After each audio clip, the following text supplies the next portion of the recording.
Time to get out my pointing implement. Let's go. So, Angel Burn, the next book series, because I have done so many of these, because there are so many of these. And I still haven't done Blue Bloods. I bought those books like 5 years ago. They've just been sitting on my shelf. I'm sorry. So I actually got Angel Burn as a replacement for Angel Fire. Because for you who have not been watching me that long, many years ago I bought a whole bunch of Angel Young Adult Paranormal Romance books because there are so many of those. I just got a giant pile of them. And one of those that I bought was Angel Fire. And I read through that a couple of years ago, and that one wound up being more of a fantasy adventure story. So when I finished that, I resolved to get a different one that was much more of a straight-up romance, and I got Angel Burn, but then the same thing happened with Angel Burn. Like, there's a lot of romance in this, but I would overall say it's more of a fantasy adventure, save the world type story.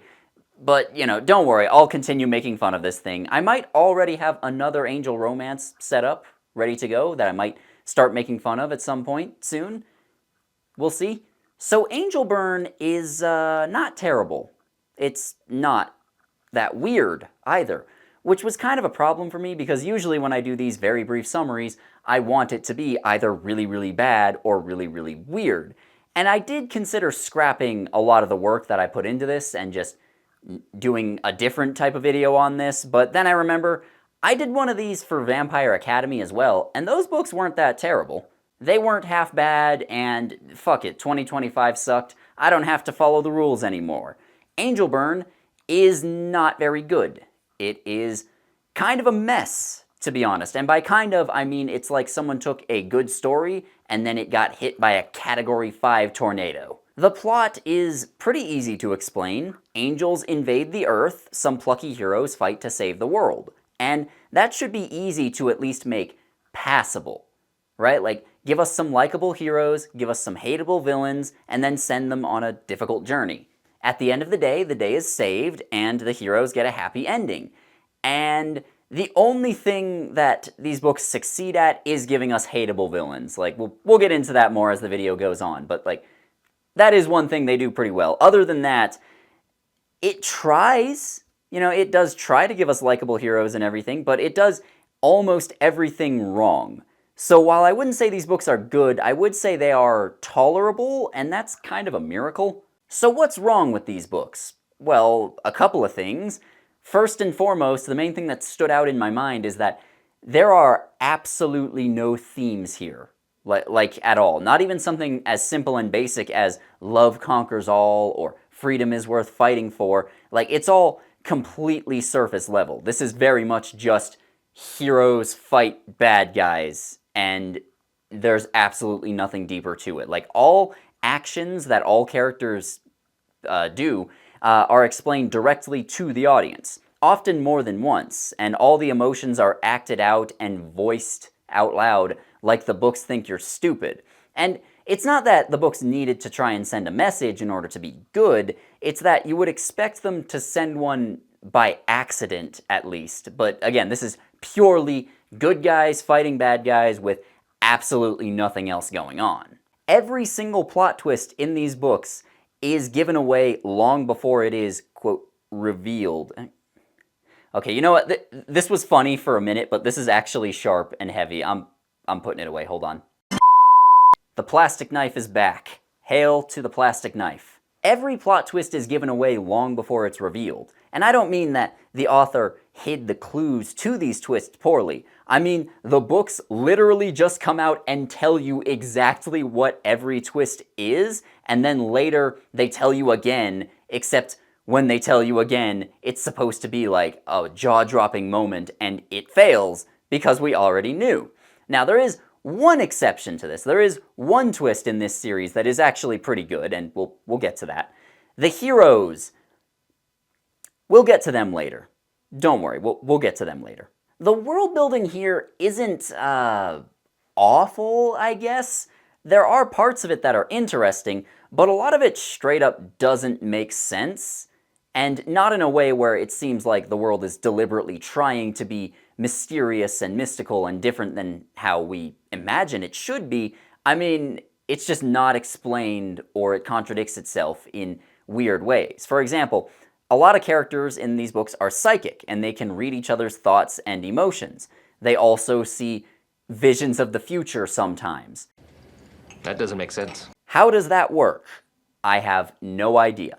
The only thing these books do that consistently works is the villains, which we'll get into as time goes on. And even then, only kind of. But pretty consistently throughout these books, the villains are the best part. Throughout the first 2 books, and even for part of the third, the villains are a very scary, imposing, and intimidating force. Like, they are a threat. They don't feel like a bunch of dudes. They feel like a force of nature. And you see exactly how high the stakes are the whole time. You're wondering what could possibly happen if the heroes lose, but at the same time you know exactly how bad it will get if the heroes lose, and you're also wondering how could they possibly defeat these guys. Another negative is that these books are just way, way overwritten. Like, these books should have been a lot shorter, and that would make them at least 10% more tolerable, let's say. So I actually think a summary is the best way to experience this story. I mean, just look at these. Just look at these for a second. Look at how thick they are. All of these could have been shorter, especially the middle book. That one in particular could have been about 300 pages shorter. It is ridiculous how overwritten these things are. The plot is pretty simple, and there's not a lot of characters, or rather there's not a lot of characters who matter in any way. It's just that a bunch of scenes repeat, and there's a lot of pointless subplots. You know, like I said, the author just kind of gives us the twists ahead of time. So, like, if they just cut those scenes out, then things would feel less repetitive, but there's also a lot of scenes that are not twists, which are just kind of repeating information we already know, or repeating interactions between characters that we already saw. And there's also a lot of pointless subplots, like I said. The biggest problem here is that no one and nothing matters except for the 2 leads and their romance. And that would be fine if this was a romance novel, or a series of romance novels, because, again, it's in the name. That's the only thing that matters. But this isn't a romance, not really. Like, there's a romance subplot, but it's primarily focused on saving the world. It still wants to be an adventure and save the world type story, it just never focuses on the important stuff. And I know that might sound weird. That's kind of hard to explain if I'm just using broad strokes like that. So we will have to go over the entire plot now. And trust me, you'll get it. And spoilers ahead. So before we go over the plot, let's explain some important concepts and characters. First things first, the angels. Angels are not servants of God, they're just some other creatures. Like, they live in a parallel dimension to Earth. And at the beginning of the story, they can cross over between the 2 realms in small numbers. However, normally they stay in their own home dimension and just sort of absorb energy from the world around them. But they can also feed off of human energy too. See, humans have an aura that can be seen and sensed by both angels and some humans who have psychic powers. And when angels come to Earth, they can actually eat human aura. When angels feed on people, those people feel immense euphoria and they become devoted to serving angels forever. Like, no matter how they felt before, they will be a slave to angels from then on. It also causes them to get dumber and start developing mental illnesses like schizophrenia, as well as physical ailments like cancer and cerebral palsy and multiple sclerosis and just, lots of unpleasant things. This is referred to as having angel burn. Now, angels have their angel form and their human form. In their human form, they, just look like a regular person and they can touch and interact with the world like a regular person. In their angel form, they can fly, they can feed on people, and they are invisible. They're only seen by people that they feed on, as well as humans who either have psychic powers or have trained themselves so that they can see not only other people's auras, but they can see angels as well. It's kind of implied that angels crossing over in small numbers and feeding on people is where the myth of angels came from, but they don't go into a lot of detail about that. Now, they can only be killed by hitting their halo, because, in their angel form, they have wings and a little halo over their head. Their halo is basically their heart, and if you shoot that or otherwise cause damage to it, then that will kill them. which means they cannot be killed in their human form. They can only be hurt. Now, like I said, some humans have trained to be able to see angels. They trained their chakras. It's never explained what that means, but that lets them see angels and human auras and stuff. I don't know. Anyways, the angels need a picture, so I'll just use this one to represent them. There is a group of people called the Angel Killers, or AKs for short, and they know about the existence of angels and they hunt them down. Originally, they were a sort of independent paramilitary, and then at some point before the books began, they got folded into the CIA. The first character we meet of any importance is a guy named Alex Kylar, and he is an AK. Now, Kylar is the name of the protagonist from the Night Angel books, so he'll be played by the cover of that book. Now, Alex is 17 years old, and he's one of the biggest badasses ever. He's so good at killing angels. Everyone constantly says he's good at killing angels, and they also say he is the greatest leader ever. And you will see as time goes on that that is not true. Like, not even a little bit. Beyond that, his personality traits include being a dick and being gullible. Neither of these flaws are ever acknowledged or addressed by the story. The author actually wrote in the foreword to the first book that she's basically in love with Alex and she spent many years trying to put him into a book. Read into that however you like. Speaking of important background information, did you know I have an entire merchandise store?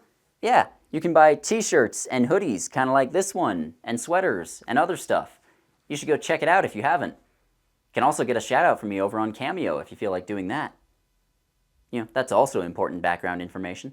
The next character you need to know is Willow. She is the protagonist, I guess. I don't know. The books really are in love with Alex the whole time, but Willow is at least ostensibly the protagonist. Now, she is psychic, and we very quickly learn that her powers come from her being half angel, which is supposed to be impossible. Like, no one has ever heard of a half angel child before, not even the angels themselves. And other than being able to read people's thoughts and feelings, she is a totally normal teenage girl.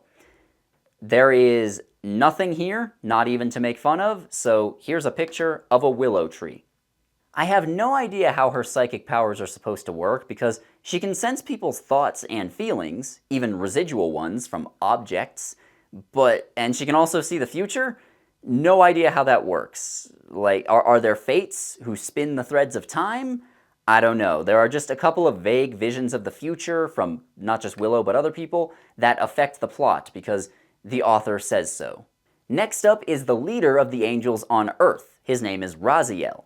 Officially, angels are all led by the Seraphic Council, which is also called the Council of 12. Those are the first 12 angels that were ever created. They just sort of emerged from the primordial ooze of their dimension, I think. I'm not sure. But like they were the first ones ever created. However, they are all back in the angel realm, far from the daily goings-on of trying to take over Earth. Raziel is the one who set up the infrastructure for angels to come in and feed, and he's been the one to target human leaders, like politicians, to bring them under control. So he has a lot of authority, and he's the one who is slowly taking over the world. So he's the main antagonist of the series, even though he does have bosses above him. He will be played by Gerard Way with angel wings. Apologies in advance, Mr. Way, because Raziel is also a rapist. Yeah, he spends a lot of time grooming and manipulating human women with his angel powers for sex, also for general servant stuff, you know, like making food and cleaning up after him, etc. Because again, when humans have angel burn, they become completely devoted to angels. And since feeding on humans eventually leaves them as husks and then later kills them, he goes through a lot of women like this. Like, he's evil. And the books make no excuses for him. I just wanted to get that out of the way before we got started. Like, dude is just straight up evil. There's no redemption arc or anything. And to showcase how evil he is, he has an English accent. Yes, sometimes angels absorb personality traits from those they feed on.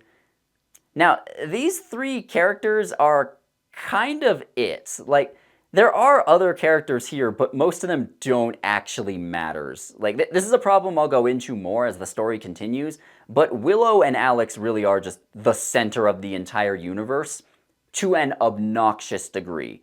But just so the wall doesn't look totally bare, I will add a few more names now. Willow's mother, whose real name is Miranda, has some sort of bad mental illness. Now, from the beginning, it's pretty obvious to the audience that it's from angel burn, but that's not confirmed until later. And the angel burn most likely came from Willow's father. Because Miranda used to be normal, but then back when Willow was a kid, but then her condition began to worsen, and now she just kind of sits around, not talking or moving most of the time. So I'll represent her with Miranda Sings. Don't worry, there's no ukuleles in this book series. The two of them live with Willow's aunt, whose name is Joanna, who does exactly one thing of note near the end of book 3 in this trilogy. She's an annoying hoarder, so here is a stock photo of a hoarder's house. Yeah, I'm not paying for it. You can get over the Getty Images watermark. Now that's all you need to know for the background. Time for the summary. So we start with book 1, Angel Burn. Alex is stopped at a small town in Oklahoma, and he is buying gas for his car. He flirts with the cashier while also simultaneously looking down on her for a couple of pages, and then he gets a text message that an enemy is in Aspen, Colorado. And so he pays for his gas and leaves, and as he leaves, he wonders what the cashier would think if she knew he has a semi-automatic rifle in his trunk. Some people are really fucking stupid. Bro, you're in rural Oklahoma. I doubt she would give a shit. Hell, I doubt most people anywhere in the US would care that much that you have a gun off in your trunk. Like, they'd care if you were carrying it or brandishing it at people, but most people aren't going to give a shit that, oh, there's a gun somewhere over there locked up. So he drives to Colorado and he finds his prey. It's an angel who is in the guise of a human. And for his fake human name, this angel has called himself Goodman. I know writers who use subtext, and they're all cowards. So Goodman follows a drunk man and then reveals himself to be an angel. And then Alex is watching the whole time, so he shoots Goodman in the halo and he dies. And then he takes the drunk man back to the bar so that he's safe and around other people, and then he leaves. Now cut to Willow. She lives in Pawtucket, New York.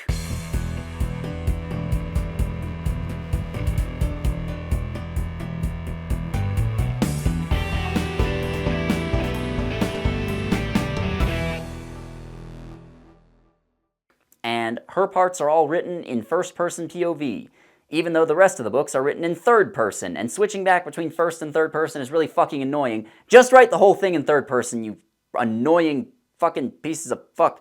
Now, Willow is actually fixing her friend's car. Her friend is named Nina, by the way. And apparently, Willow fixing her car is embarrassing for the two of them. For some reason.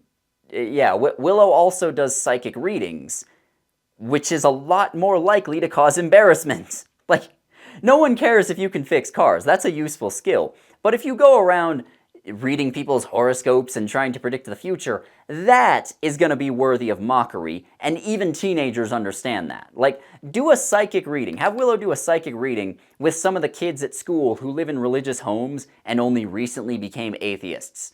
You're going to get some mockery. Anyways, cut to Alex in the gym. He thinks back to when he was 12 years old, because back then, angel hunts were a lot more informal. Now the CIA runs things. Which isn't as weird as it sounds, because later it's explained that Alex's dad was the one who founded the Angel Killers, and he was actually in the CIA when he did it. So he had connections. It makes sense that he would eventually be able to build this up into something that could be folded into the CIA. Now, Alex went to Albuquerque with his brother Jake and a man named Cully, who is their mentor. At first, it's not clear if Cully is related to them or not, but he's not. He's just one of the AKs. And Cully is kind of important later, so he will be played by Benedict Arnold. I guess that's a bit of a spoiler. So while they're out, Alex senses some angel energy, and Cully just gives him a gun and sends him off on his own to go kill the angel. Like, this is a training exercise. Wouldn't you at least want to tag along and watch him to make sure nothing happens? Okay. So Alex finds the angel feeding on a woman, and again, no one can see the angel except for her and Alex. So the angel sees Alex and it attacks, but then he shoots it and it dies and the woman lives. That's the entirety of the flashback. In the present, Willow takes a schoolmate named Beth to her house for a psychic reading. And again, she has real psychic powers, so she can see into Beth's memories and stuff. And Beth has been feeling kind of sick and weird lately, and she's not sure what to do with her life. So Willow reads her, and she looks at one of her memories, gets a vision of her in the woods, and Beth actually comes across an angel. And then it fed on her, and she was super happy, so she kept going back to the woods and letting that angel feed on her more and more over the course of several weeks, so now she has angel burn. And she says that she's actually thinking of dropping out of school and joining a nearby cult called the Church of the Angels. Not a very imaginative name. You know, it kind of reminds me of a church in my town, which is called the Jesus Church of Colorado Springs. Like, we know you're all about Jesus. You're a church. Also, that church did used to have a legit neo-Nazi in charge of their youth outreach program. I think they fired him when people found out, but like this guy had 3 separate swastikas tattooed on his face. Like he had one under his eye, one on his chin, and one on his throat, which seems excessive to me. Like one swastika on your face, people know what you're about. But the point is, stay away from the Jesus Church of Colorado Springs. Anyways, Willow has never seen any other angels around, which becomes dumb when we realize that there are millions of them all over the earth. You'd think she would have seen 1 or 2 flying around, but whatever. We can't have the protagonist knowing things at the beginning. That would make her more of a character and make it harder to project onto her. So she tells Beth that joining the Church of the Angels is a bad idea, and she says that, like, hey, the angel is killing you. Like, that's why you feel physically ill lately. But Beth gets really upset and leaves. Now, Willow has dinner with her mom and her aunt. Well, mostly just her aunt. Like I said, her mom just kind of sits around and has to be taken care of. And sometimes, though, her mom, Miranda, does ramble about nothing. And like I said, I immediately figured out that an angel got her, but Willow and company don't know that. While they're eating dinner, the doorbell rings, and Willow goes to answer it. And it's a man, and it's actually Beth's angel, just in his human form. But Willow recognizes him immediately from her visions. And he actually tries to force his way into their house, but when he touches Willow, something spooks him, and he immediately runs off. And Willow's aunt calls out to her and says, hey, is there something wrong? And Willow just goes, no, nothing happened. You're honestly an idiot. Yeah, no need to call the police or anything. A guy just tried to force his way into your home. That's nothing that needs to be followed up on. She thinks a little bit about her dad and how she never knew him, but she does strongly dislike him. And then later she does some research online about the Church of Angels. It has a compound in Schenectady. The Church of Angels has a compound in the nearby town of The Church of Angels has a nearby compound in the town of The church has a compound in a town called Schenectady, which is nearby. There we go, that's how you say that. And that compound apparently has 5,000 people living on it, so oh dear.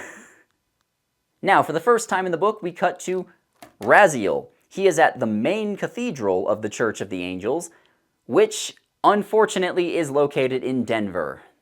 Take a shot, everyone. It is always fucking Denver, man. Raziel mentions how the cathedral used to be, quote, the largest sports complex in the Rockies. So I think it's at what is in real life at Mile High Stadium, which just now it's a church, or a compound rather, where a bunch of the church's followers live, and there's also like schools and shit there. But the thing is, I've been to Mile High Stadium. That place is freaking huge. If that's all a church now, yikes, the Church of Angels has a lot of followers and a lot of resources. Raziel feeds on someone and takes some time to think about how he's evil. And another angel named, I think Lila, it might be pronounced Layla, comes to see him. And she's smoking, and Raziel hates that.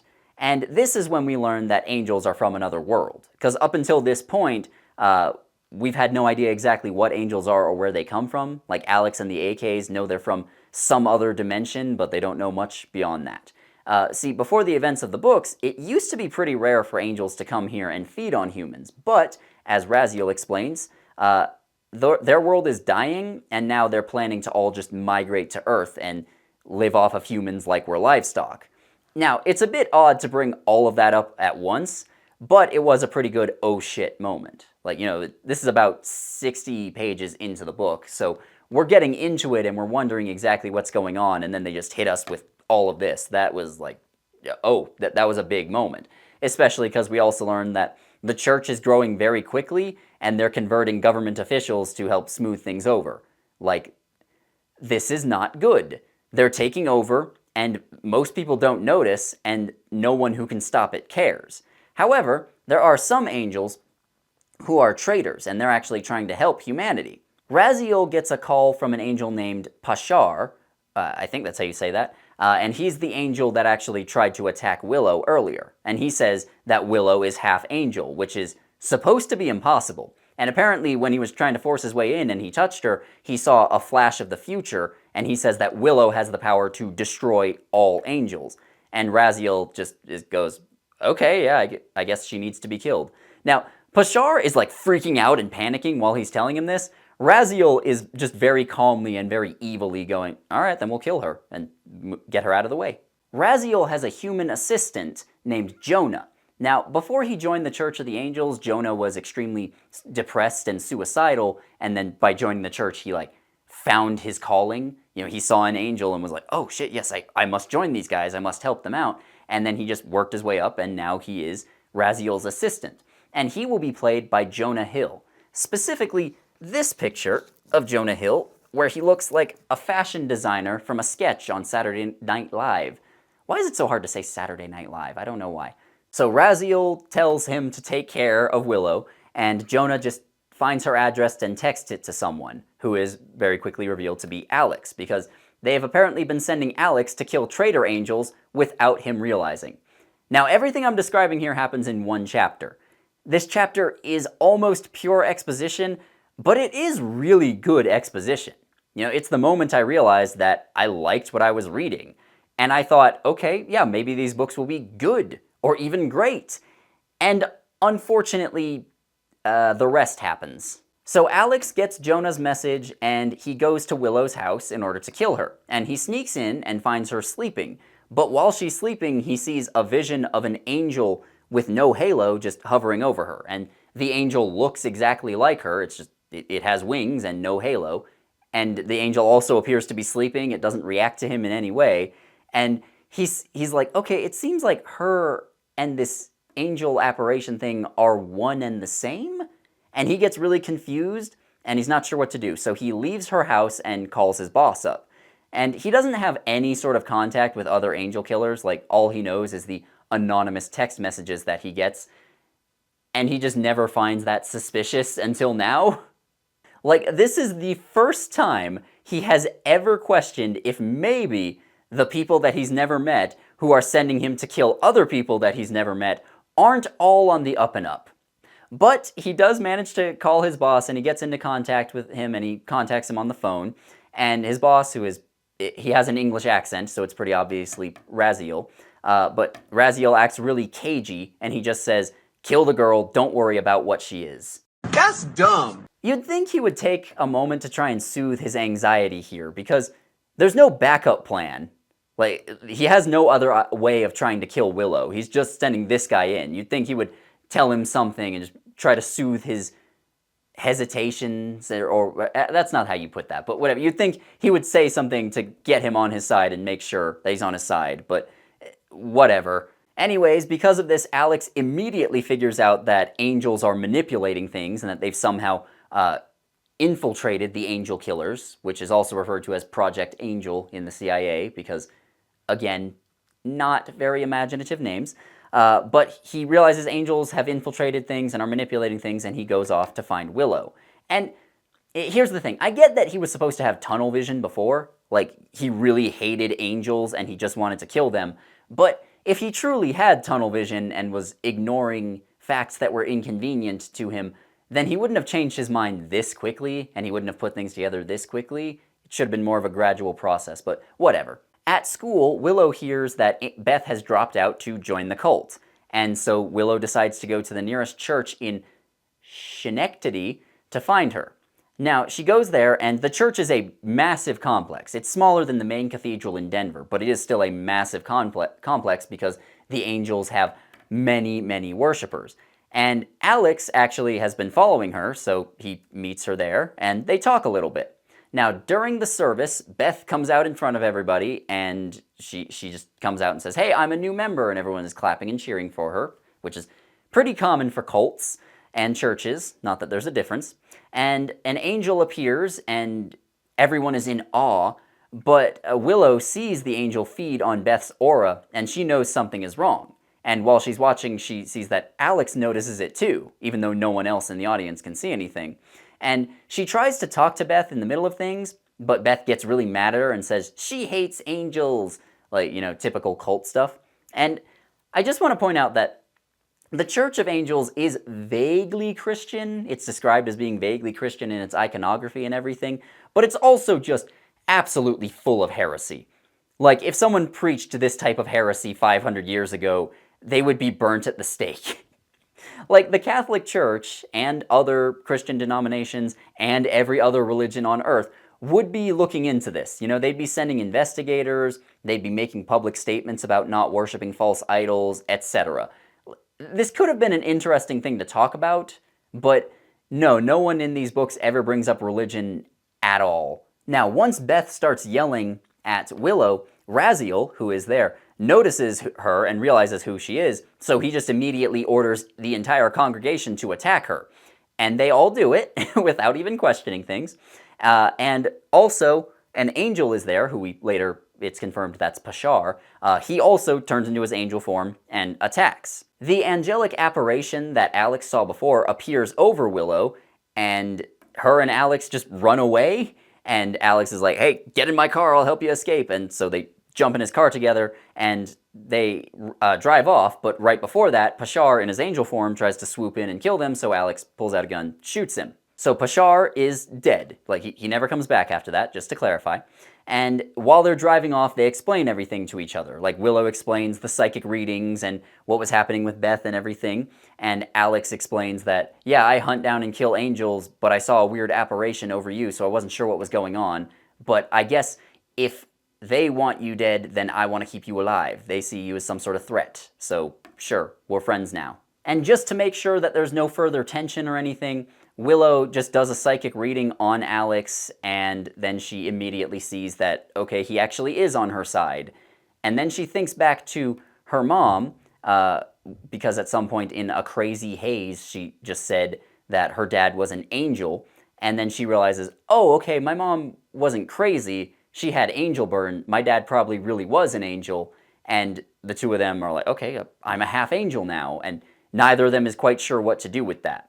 And the angel apparition that appears over her, like I said, it looks exactly like her, so they realize that's her other half, her spiritual side or something. But again, neither of them have ever heard of this sort of thing, and they have no idea how it works. Now, because they know who Willow is, like the church has found her and is probably tracking her down, she can't go home, it'll put her mom and her aunt at risk, so they decide, not having a lot of options, they decide to just head to New Mexico to meet with Cully, who was Alex's mentor in the Angel Killers. Like, they have a camp where they train Angel Killers out in the middle of the desert.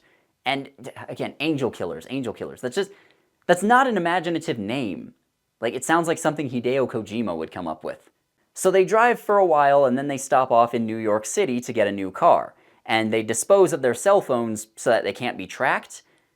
They probably should have done that before they went to New York City, like just, while they're driving down the highway, toss them out the window and, okay, whatever. So Alex buys a new car in cash because the CIA paid him pretty well. And the car he buys is a beat-up Mustang that needs work, but Willow realizes that it's valuable to collectors. Oh yeah, she knows about cars, I guess. Like, that's her only personality trait. So they drive off, and then at some point they pull off the road to sleep in the middle of nowhere. And Alex explains to Willow that he can see angels because he's trained. She can presumably just see them because of her dad. And he tells her that his dad and his brother were both killed on angel hunts years ago. And he thinks to himself that he kind of wants to hate Willow because she is part angel, but also she's so beautiful. Why are you the way that you are? So they drive for a while, and then their car breaks down somewhere in Tennessee. Now, Alex doesn't know what's wrong, but Willow examines things and figures that the drive shaft came loose. Now, Can she fix it? Is she going to use her one personality trait to be useful? Of course not. They hitch a ride to the nearest town, and while they're at a diner eating, Willow does a psychic reading on a waitress, so she figures out that the waitress is suicidal, and she basically just talks her into fixing her life and tells her, hey, if you do this, things will work out great for you, because again, she can see the future. Although, I just want to take a moment and say that, I guess I can spoil this. At the end of book 2, a lot of the world gets destroyed, but Willow tells the waitress that she should just go to another town and open up her own restaurant, and if she does it, then things will work out great. But obviously that didn't happen, so maybe people's power to predict the future is not as accurate as everyone seems to realize, or as everyone seems to think, and I don't think the author ever realized that. Anyways, this sort of psychic therapy is kind of nice for one scene, but then it never comes back, even in situations where it would probably be useful, because why would we want our protagonist to utilize her unique gifts to help save the day? That sounds boring. The mechanic needs to order a new part to fix their car, so they spend the night in a motel. Willow puts on Alex's jacket, and she feels safe psychic energy coming from it. Like, a lot of time in this book is just spent describing how hot they are for each other. It's honestly obnoxious. So they're watching the news and they see that diseases, which are, again, obviously from angel burn, are spreading all over and hospitals are getting overwhelmed. Now, Alex explains to Willow that angels have always been here, but their numbers just kind of exploded around 2 years ago. Willow probably doesn't hurt anyone with her psychic powers the way feeding on them does. Like, she has a moment where she's like, wait, am I accidentally feeding on people, giving them angel burn? And Alex is like, probably not. Like, your angel apparition doesn't even have a halo or anything, and just based on all available information, Willow is not hurting anyone. She's not feeding on anyone. And this assertion gets questioned and re-answered, and then re-asked, and then re-answered multiple times, and it is fucking annoying. Like, if they're gonna do that, then don't answer it right at the beginning. I'm sorry. It'll take another day to get their car fixed, so they just kind of wait. And there are people who belong to the Church of Angels who are out searching for them, so they just try to keep a low profile and, like, stay in the motel room. And Willow complains that she was, quote, Queen Weird back at her school because no one asked her to prom. And why did they think she was Queen Weird? Well, because she fixes cars. Yeah, that's the only reason given. The juxtaposition between the actual story here, which is okay, and the clumsy attempts at romance are very distracting, especially because you can tell that the author wants the romance to be like the heart of the story, and it just does not work. It just does not work. Like, Alex tells Willow that his full name is Alexander James Kylar, and she's weirded out by his middle name being James. Like, she goes, wow, like James Bond? That's so weird. Like, it's a pretty common name. You're telling me you live in the United States and you've never met anyone named James? I've met like 20 or 30 people in person with my name in the past week. Imagine if instead she went Alex? Like Alex Ryder? Like, it wouldn't make sense. They're both very common names. It's just, Willow is a more unusual name, especially once we learn why her mom named her that. Don't worry, that comes in book 3, don't worry. Anyways, cut to Raziel. The next wave of angels is supposed to arrive in a month. Like, they're building a giant gate at the cathedral in Denver, and it's supposed to allow a bunch of angels to come and go at once, but it can only be opened at certain times. I don't know. It's never actually explained how this sort of thing works, but he's going to open a big portal at the cathedral to let through a giant wave of angels. Jonah is in charge of setting up the ceremony. Now, he overhears Raziel talking to another angel, and they mention feeding on humans, and Jonah is like, that's kind of weird, I wonder what they're talking about, and then he just goes back to work. Willow dreams that she's an angel, and then she wakes up and she sees a man outside their motel window and realizes that they're being watched. How did this man find them? Magic, I guess. I don't know. And so they sneak off, and while they're leaving, Willow sees an angel feed on someone, and it's like super upsetting, even though Willow has seen this before, and we the audience have seen it before. It's like super upsetting. So they get their car, which is now fixed, and then they drive off and they make it to somewhere in the Texas Panhandle. And while they're stopped for gas, someone recognizes them immediately, and then they speed off. But the other people chase them down, and they actually ram their car and shoot at them, but then they shoot back, and they do manage to escape, and they steal a new car, and they keep moving. And this is not a bad action scene, I guess, but it adds nothing, and in a book this long, I would have preferred to cut it. Especially because throughout the whole chase scene, Willow does nothing. Like, Alex does the driving and he does the shooting. He does everything here.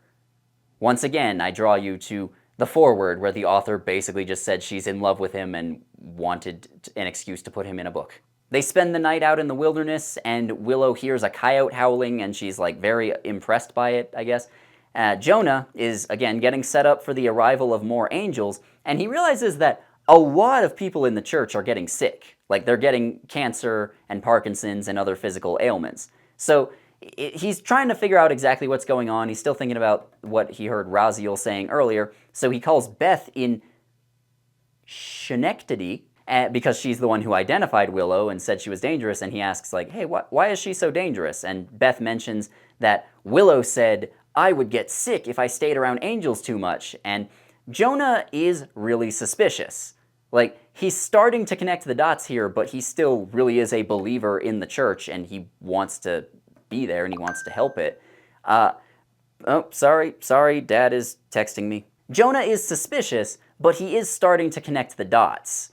And honestly, this is how it should have gone with Alex. You know, it should have been something that took time, and it should have been multiple pieces of evidence that came together before he realized, like, oh, the people I'm working for and working with are bad. So Willow and Alex reach the Angel Killer camp, which is out in the middle of the desert in New Mexico, and it seems to be abandoned, because they're looking around and all the buildings and everything are still there, but there's no people. And while they're looking around, Alex tells her the story of how the place started.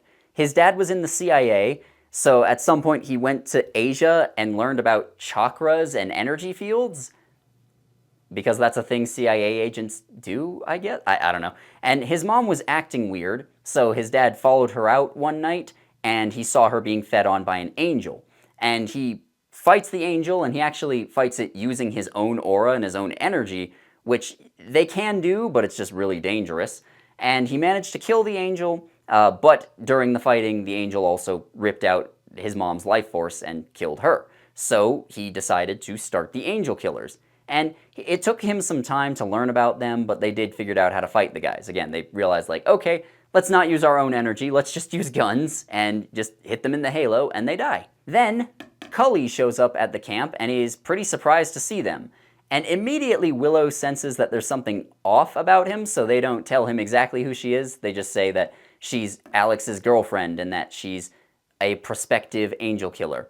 Cully continues acting kind of weird, and then they catch him sending a text message to someone secretly. So Alex holds him at gunpoint, and then Willow grabs his phone, and the last message he sent just says, quote, "They're here, I'll hold them till you arrive." So then they read his aura, and they realize that he has angel burn, and he's been helping them hunt down the last remaining AKs. So Cully pulls a gun and shoots, and he just kind of grazes Willow on the arm. Don't worry, she's fine. And then Alex shoots him, and he's still alive, so they run away without finishing him off. That's important to note for later.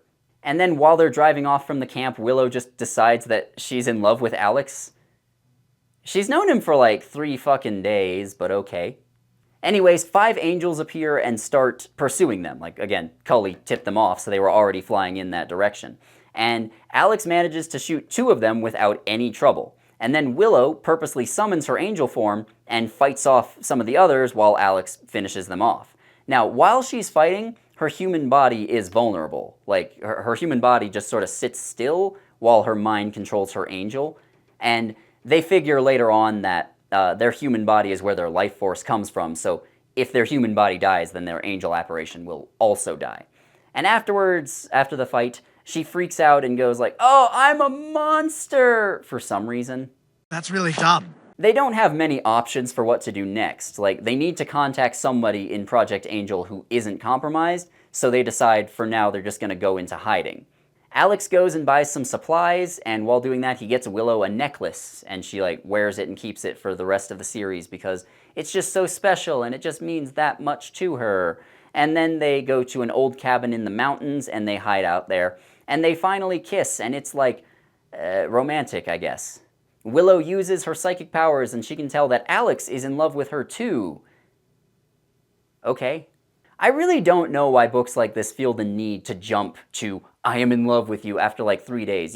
You can be romantically involved and you can care about each other a lot without immediately jumping to, yes, I am everlastingly devoted, I will die for you. Like, you can just have them be in a relationship without that, just saying. So they just chill for a few days.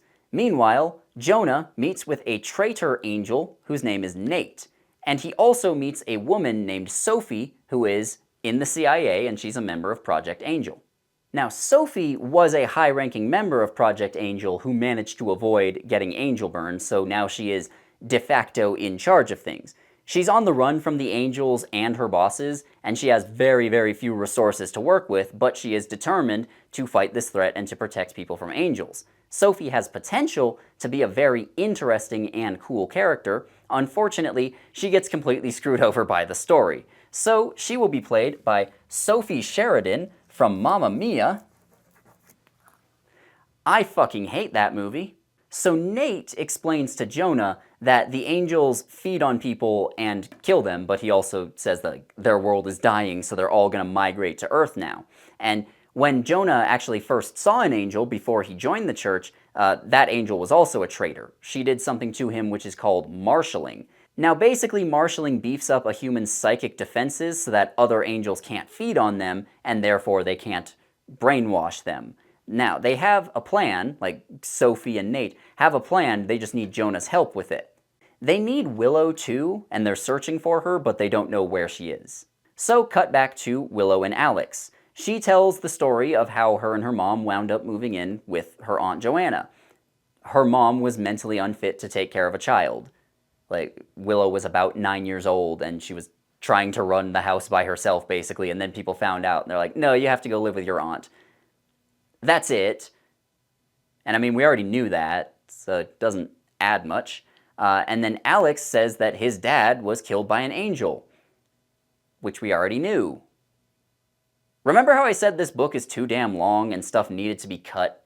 Anyways, Willow's birthday comes up, and Alex gives her the necklace that he bought. And she decides to try and speak to her angel half for a minute.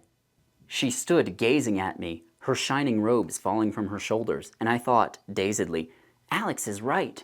I am beautiful. Because this serene face held such a pure, deep beauty that I felt my throat catch. She had no halo, and her bright wings were spread out behind her, moving gently, flashing like sunshine on water. Her long hair fell loosely past her shoulders, like mine often did. Her eyes shone. I could feel her love cradling me as we regarded each other. Okay. Now Willow realizes that the angel isn't separate from her. They are the same entity. It has now been about a month since the church lost track of Willow. Jonah says that they found the general area that she's hiding in, and they'll probably take her out soon, though. Now, Alex has come up with a plan, finally. They're going to go to Mexico, train more angel killers to try and combat whatever's going on. Not a great idea, but it's probably the only one they have right now. And a helicopter just lands near their cabin, and then Sophie and Nate come out. Willow's angel form can kind of sort of read their minds, so she just immediately knows that they're all on the same side.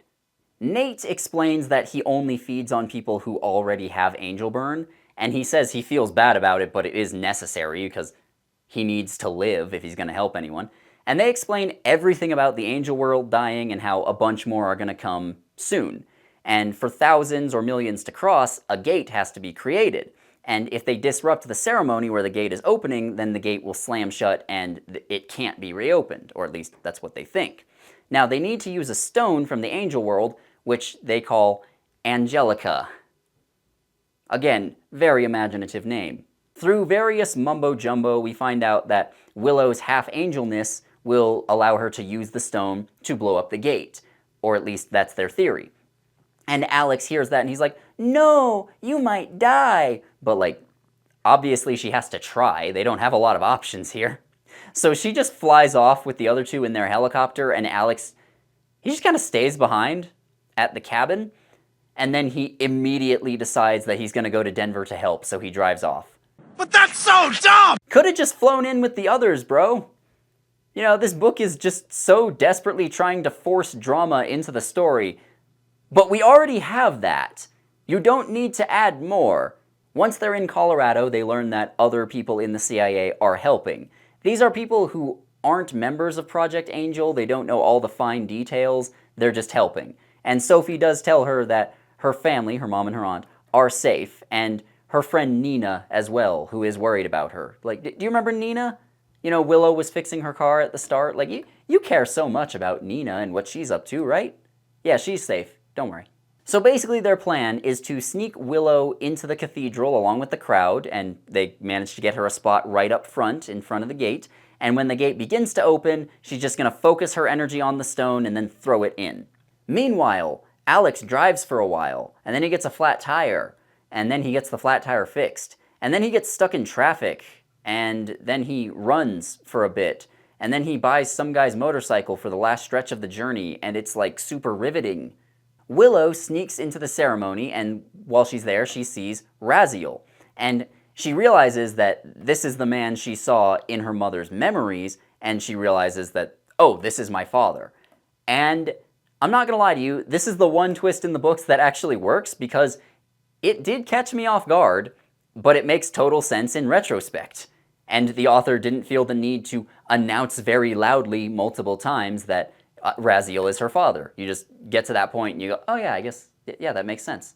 However, Willow does get noticed by Beth, who is in the crowd. So she is about to get like caught by guards or about to have the mob sicked on her or something. So she runs for the gate and is about to throw the stone in, and Raziel tries to stop her but fails. So she throws the stone in, and the gate explodes just as Alex arrives, and he manages to shoot one hostile angel who is attacking. Now, in the explosion, Nate is killed, however, Raziel lives. Unfortunately, it doesn't quite work, and a bunch of angels pour through. Again, the mechanics of this are never properly explained or explored, but I think Willow manages to make it so that fewer angels come through, and she makes it more difficult for them to make more gates in the future, but a bunch of them still come through. I think that's what happens here, but I'm actually not sure. While this is happening, Raziel also realizes that Willow is his daughter. Now, the crowd doesn't quite realize what's happening yet. They think the explosion is part of the ceremony, and they're just seeing all the angels come out, because the angels are allowing themselves to be seen by regular people, and their minds are just blown, and they're going, oh wow, that's awesome. Now, during all the commotion, Alex does shoot Raziel, but he doesn't manage to get a solid hit on his halo, it just grazes it, so Raziel is knocked unconscious for a few days. He's not dead. And they decide to run off, and while they're doing that, they run into Jonah, and he escapes, he helps them escape, and then he thinks about everything he knows and what's going on, so he runs off on his own and he vows to do whatever he can to stop the angels. Willow and Alex hide out in a hotel, and Alex tells the story of how his brother Jake died. Basically, they were hunting two angels, Alex failed to notice the second one until it was too late, and then killed his brother. It might have hit a little bit harder if, again, we didn't already know what happened to Jake, and if we hadn't had very similar flashbacks from Alex multiple times up until this point. So they resolve to go back to their other plan where they're going to go down to Mexico and hire more angel killers. That is the end of Book 1. We now go to Book 2, which is called Angel Fire. This one brings in a love triangle. Yeah, it might have been a little bit more convincing if Alex and Willow didn't immediately declare their undying love and devotion for each other and decide to always be together. So in this book, we start off by meeting a new character named Seb. Now, Seb is Mexican, and his name is short for Sebastian, so fuck it, here's a picture of Sebastian Stan. Why not? Now, Seb is in Presora, Mexico. He breaks into a woman's house to use her computer, and he looks for information on something called Diaz Orphanage. It's just an orphanage somewhere out in the mountains. Now, he takes a shower at this woman's house, and then he hitchhikes out of town, because he's just a homeless drifter. Now, he can see auras around people just like Willow can. He sees images of the guy giving him a lift, and he realizes this guy abuses his girlfriend, so he acts kind of friendly with him, but he also hates his guts. Once he's dropped off, he summons his angel form and uses it to look around because, hey, Seb is half angel too. Now, he's also a white Latino, and a lot of people assume he doesn't speak Spanish. I guess now's as good a time as any to point out that my last name, Tullis, is not Spanish. Some people think that sometimes, but no, it's not. Some Latinos are very white, though. That part is true. Now, Seb searches the orphanage in angel form looking for a half-angel girl, because ever since he got out of a young offenders prison when he was 13, he figured, well, there must be another half-angel out there somewhere. I can't be the only one. So he's been searching for one because he's very lonely. He has no family or anything, and he just wants to find somebody like him out there. Willow dyes her hair red and then cuts it short as a disguise, which actually does make sense. Like, so many of these books have a moment where the main character will cut her own hair, and that's supposed to like symbolize her growing up or something. But in this instance, it actually does make sense. Like, she's trying to disguise herself. Because her and Alex are wanted, not just by the church anymore, but by the police, because they think they attempted a terrorist attack. Which, honestly, yes, that does make sense, given everything that happened. Normal people saw the angels arrive, and now even more people believe, and even more people are devoted and want to find Willow and kill her. I sat watching tensely, still hardly able to believe that just 6 weeks ago, my life had been relatively normal, or at least as normal as possible, when you're a teenage girl who's psychic and likes to fix cars. What is it with the fixing cars? Author, what are you doing? Why do you care that much? If you want her to be weird, just focus on the tarot shit. Jeez, man. So the two of them are in a hotel in Trinidad, which is not far from Denver, and in her angel form, she spies on the front desk, and the front desk clerk realizes who the two of them are while watching the news, and so he calls the cops on them, and then she goes, hey, Alex, we need to run. And also, while they're watching the news, they find out that someone burned down Willow's house, which was probably vigilantes from the Church of Angels.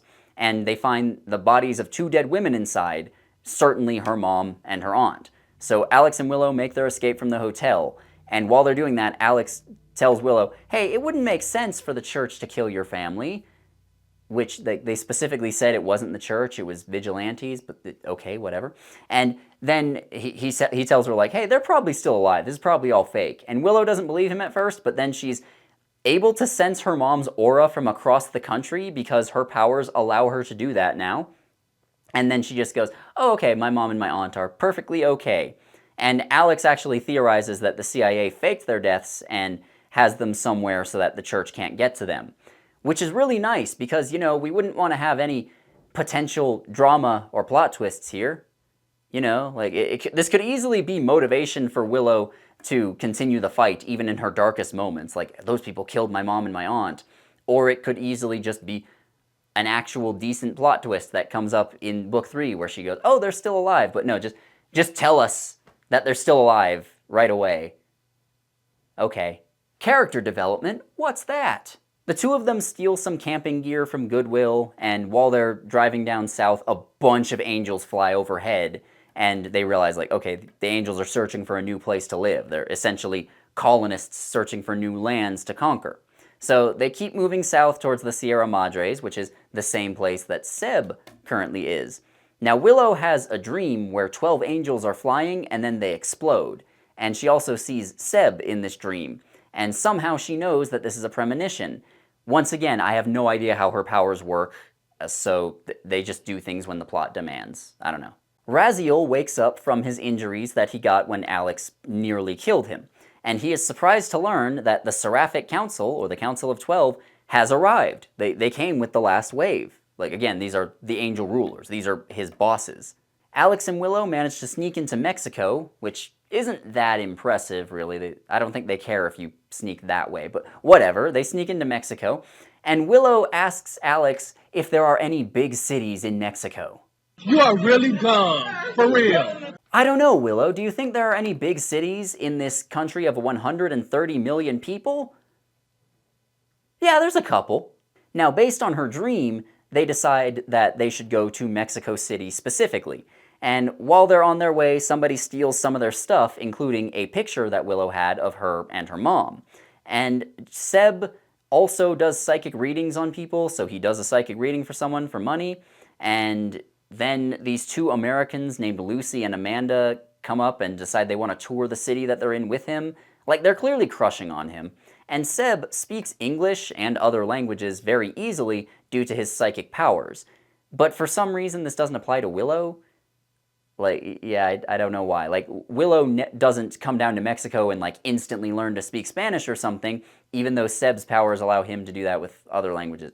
Again, no idea how her powers work. So Seb, while he's talking to people, makes up stories about his family, and a lot of these stories contradict each other depending on who he's talking to, and it's pretty obviously because he's sad about not having a real family. And he witnesses an angel feeding on someone, and he has mixed thoughts about this. Like, he doesn't know about them trying to take over the world yet, but he has mixed feelings about angels feeding on people because it's hurting them, but it's also making them happy.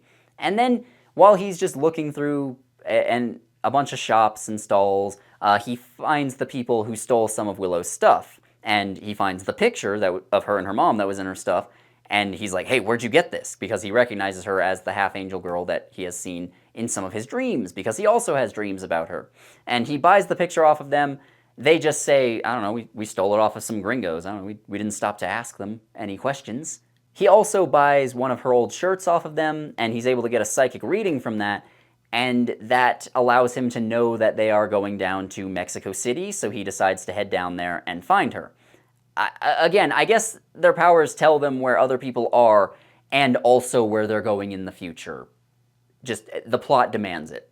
So Willow and Alex arrive in Mexico City, and there's a big concert celebrating angels. There are real angels flying around and feeding on people in the crowd while this is happening. Suddenly, some of the angels start dropping. Like, they're dying, and they can hear gunshots, so they are killing them. They realize, oh, there's other AKs here.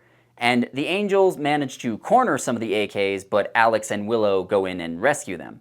And them and the AKs nearly shoot each other, and they realize, like, oh no, okay, we're on the same side here. Now, these other guys are not actually trained angel killers, because it turns out these guys were angel spotters. Like, they had learned to see angels, like they were working with the CIA and they were working with the AKs, but they only learned to see angels, they didn't get actual combat training. So when everybody else was killed or brainwashed, these guys decided to take matters into their own hands.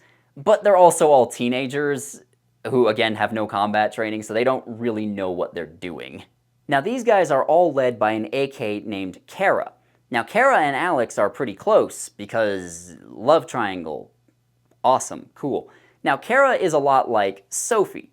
She's a character who's in a very tough spot, and she's doing her best, and she could be cool, but she has to be pushed aside so that the heroes, the leads, can do everything.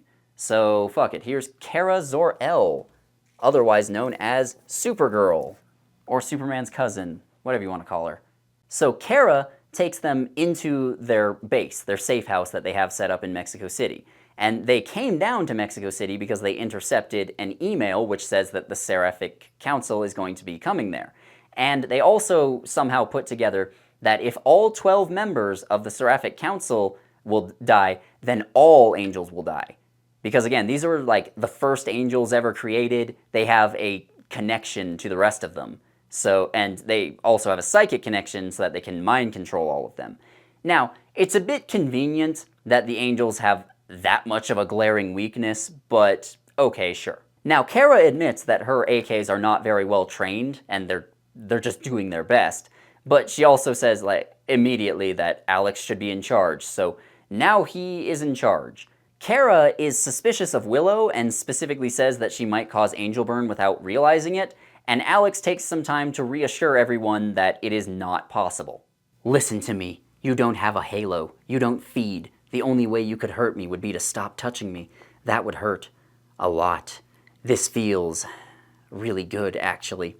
The kiss deepened, their mouths moving together. He felt her give in to it, pressing close against him and twining her arms around his neck. He stroked his hands up her spine, relishing her warmth. The thought of sleeping separately from her was agonizing. Once again, Willow is not hurting or feeding on anyone, and by all observable data, this is the case. Just keep that in mind. So we go back to Raziel. Now, an old angel friend of his named Charmaine came with the second wave, and she's kind of related to the Council of 12. Like, she formed not long after them, so she's viewed as almost like an aristocrat among angels.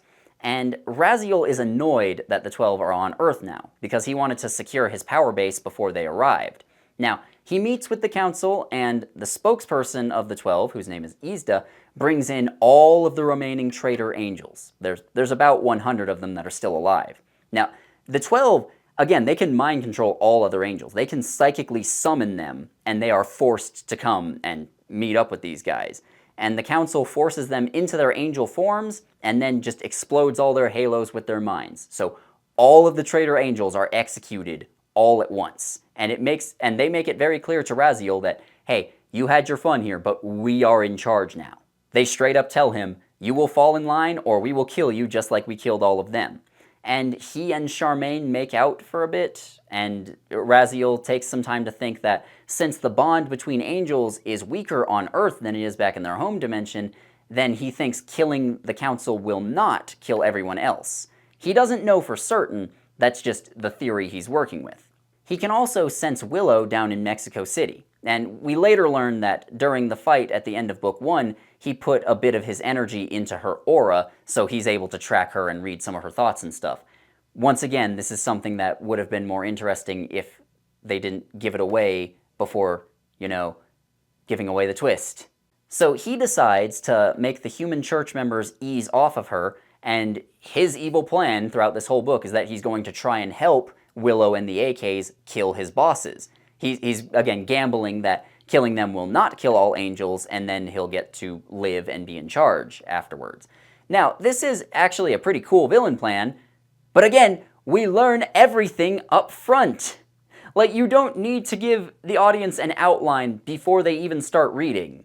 So Alex starts training the AKs, Willow learns to shoot guns, which I don't think ever comes back at any point in the series, and meanwhile, Seb has also arrived in Mexico City, and he sees how many angels there are and how they're just openly feeding on people, and he becomes kind of distressed. He sees a bunch of pro-angel protesters and others who are saying that they want more funding for hospitals because so many people are getting sick from angel burn, and a lot of their tax money is just being sent to the Church of Angels instead, which is not at all a realistic thing that governments love to do.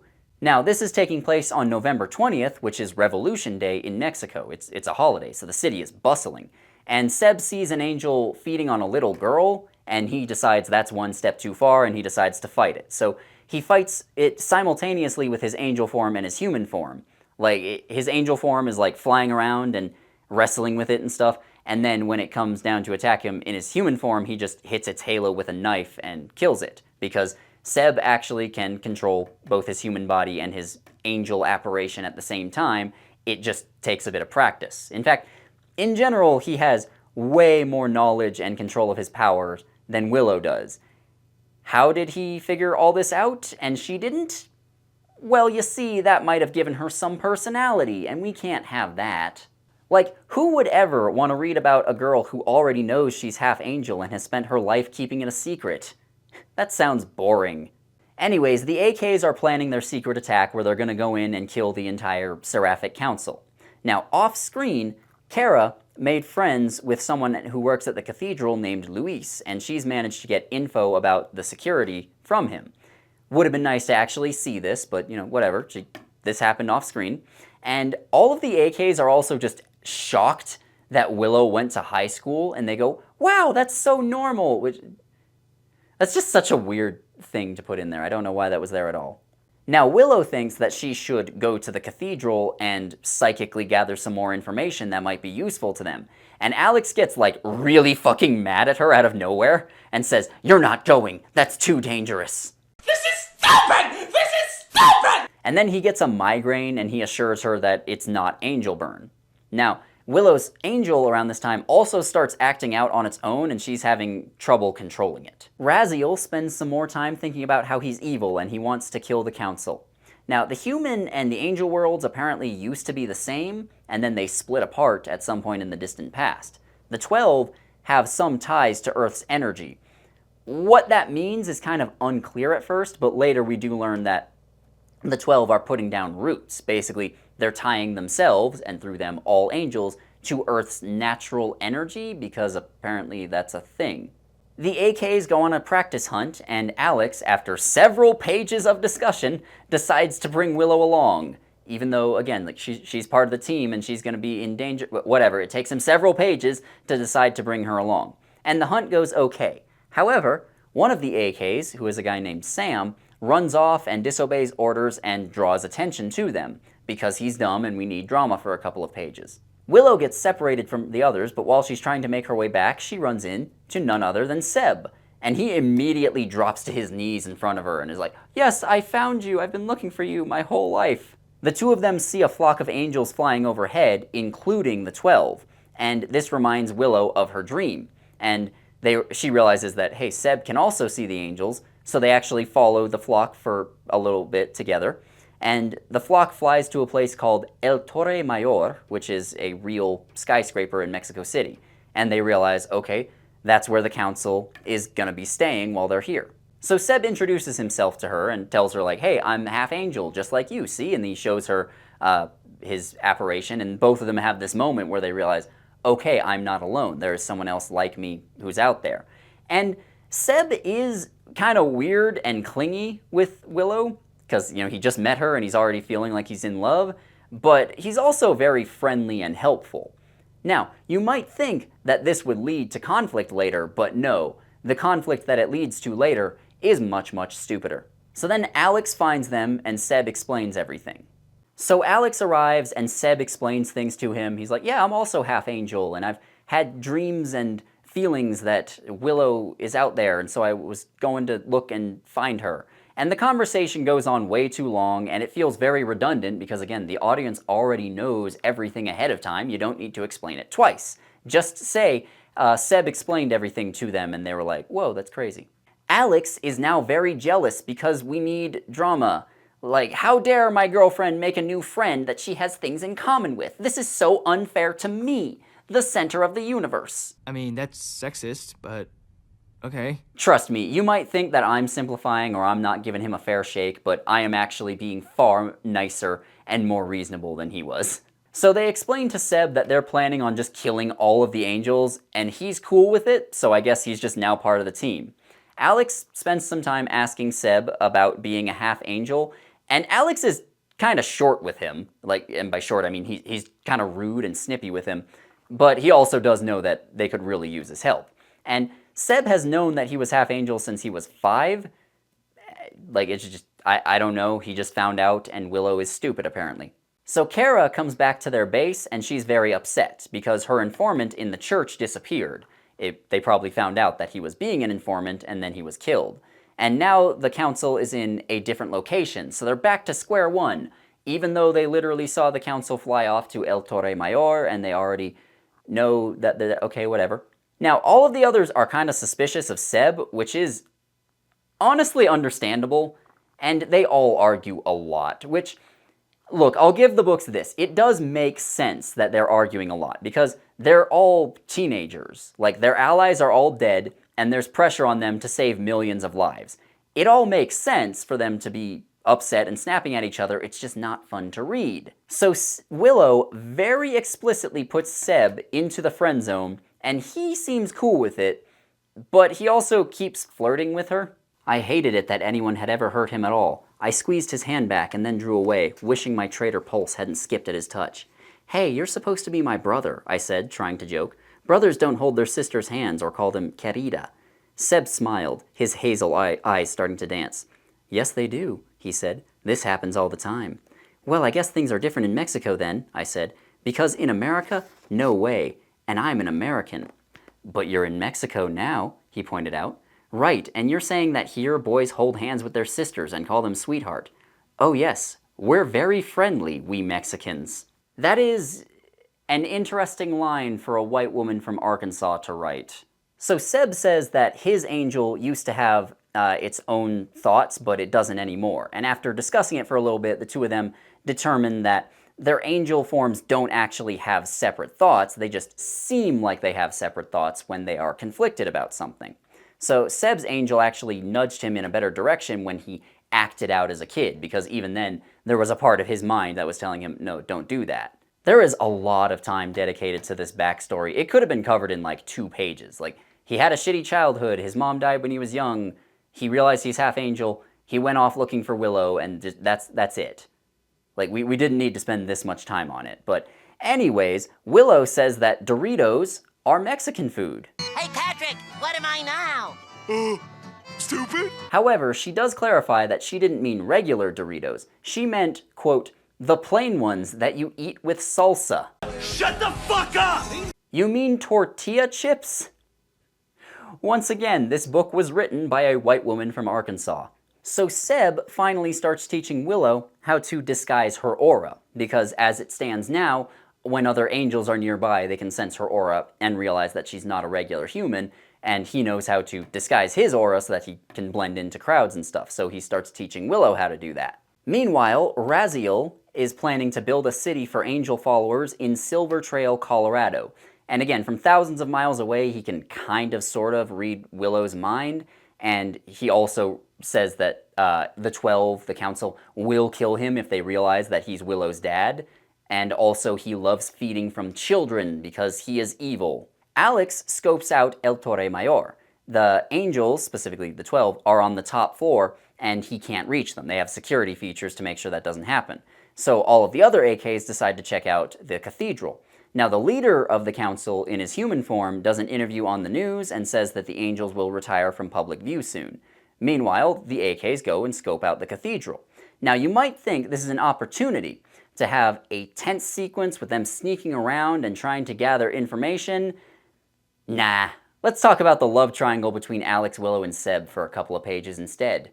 You know, the love triangle where Willow has very explicitly said she doesn't have any interest in Seb and that he's only in the friend zone. Anyways, Willow is making progress with disguising her aura, and Seb is, again, trying to teach her how to mask it. And Alex asks Seb to go into the cathedral and spy, and he agrees. He's like, yeah, that sounds like it'll be a helpful and useful thing to do. Willow will probably want to go too, though, and Alex thinks that's bad because he's dumb. Like, by the time this happens, she has learned how to disguise her aura. It took him a couple of days, but she got the hang of it. Like, that's literally why she was training. So let's argue about the love triangle for a few more pages, because this book is 633 goddamn pages long. She jammed the tools away in the toolbox and jumped to her feet. Stop it, she snapped. You're acting like a lunatic. Which part of "we are just friends" do you not understand?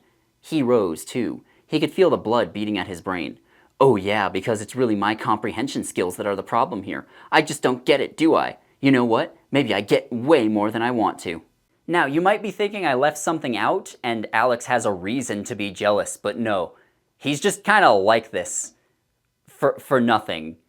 He doesn't catch Willow and Seb in a compromising position or anything. He is just like this. Immediately. Like, you've been dating for barely a month, and she has never given any indication that she is anything other than unceasingly devoted to you and only you, Alex. Like, chill. And while they're arguing, he physically grabs her and drags her into another room, and then threatens to throw Seb out, even though they need him to save the world. Willow started to say something and stopped. She gazed out at the shadowy street, her face tense. Alex, this isn't fair. He's my friend. And I'm your boyfriend. Which is more important to you? Like, he straight up tells her that she can have her friendship with Seb or her relationship with him and not both. Like, Alex, why are you such a twat?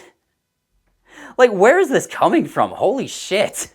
Now, Willow actually hits back by pointing out that there is an obvious attraction between Alex and Kara. And he says that he's never done anything with her. And Willow says, well, I've never done anything with Seb. Now, Alex, not to be dissuaded by logic at this point, decides to break up with her. What an asshole. Like, Willow is 100% correct here.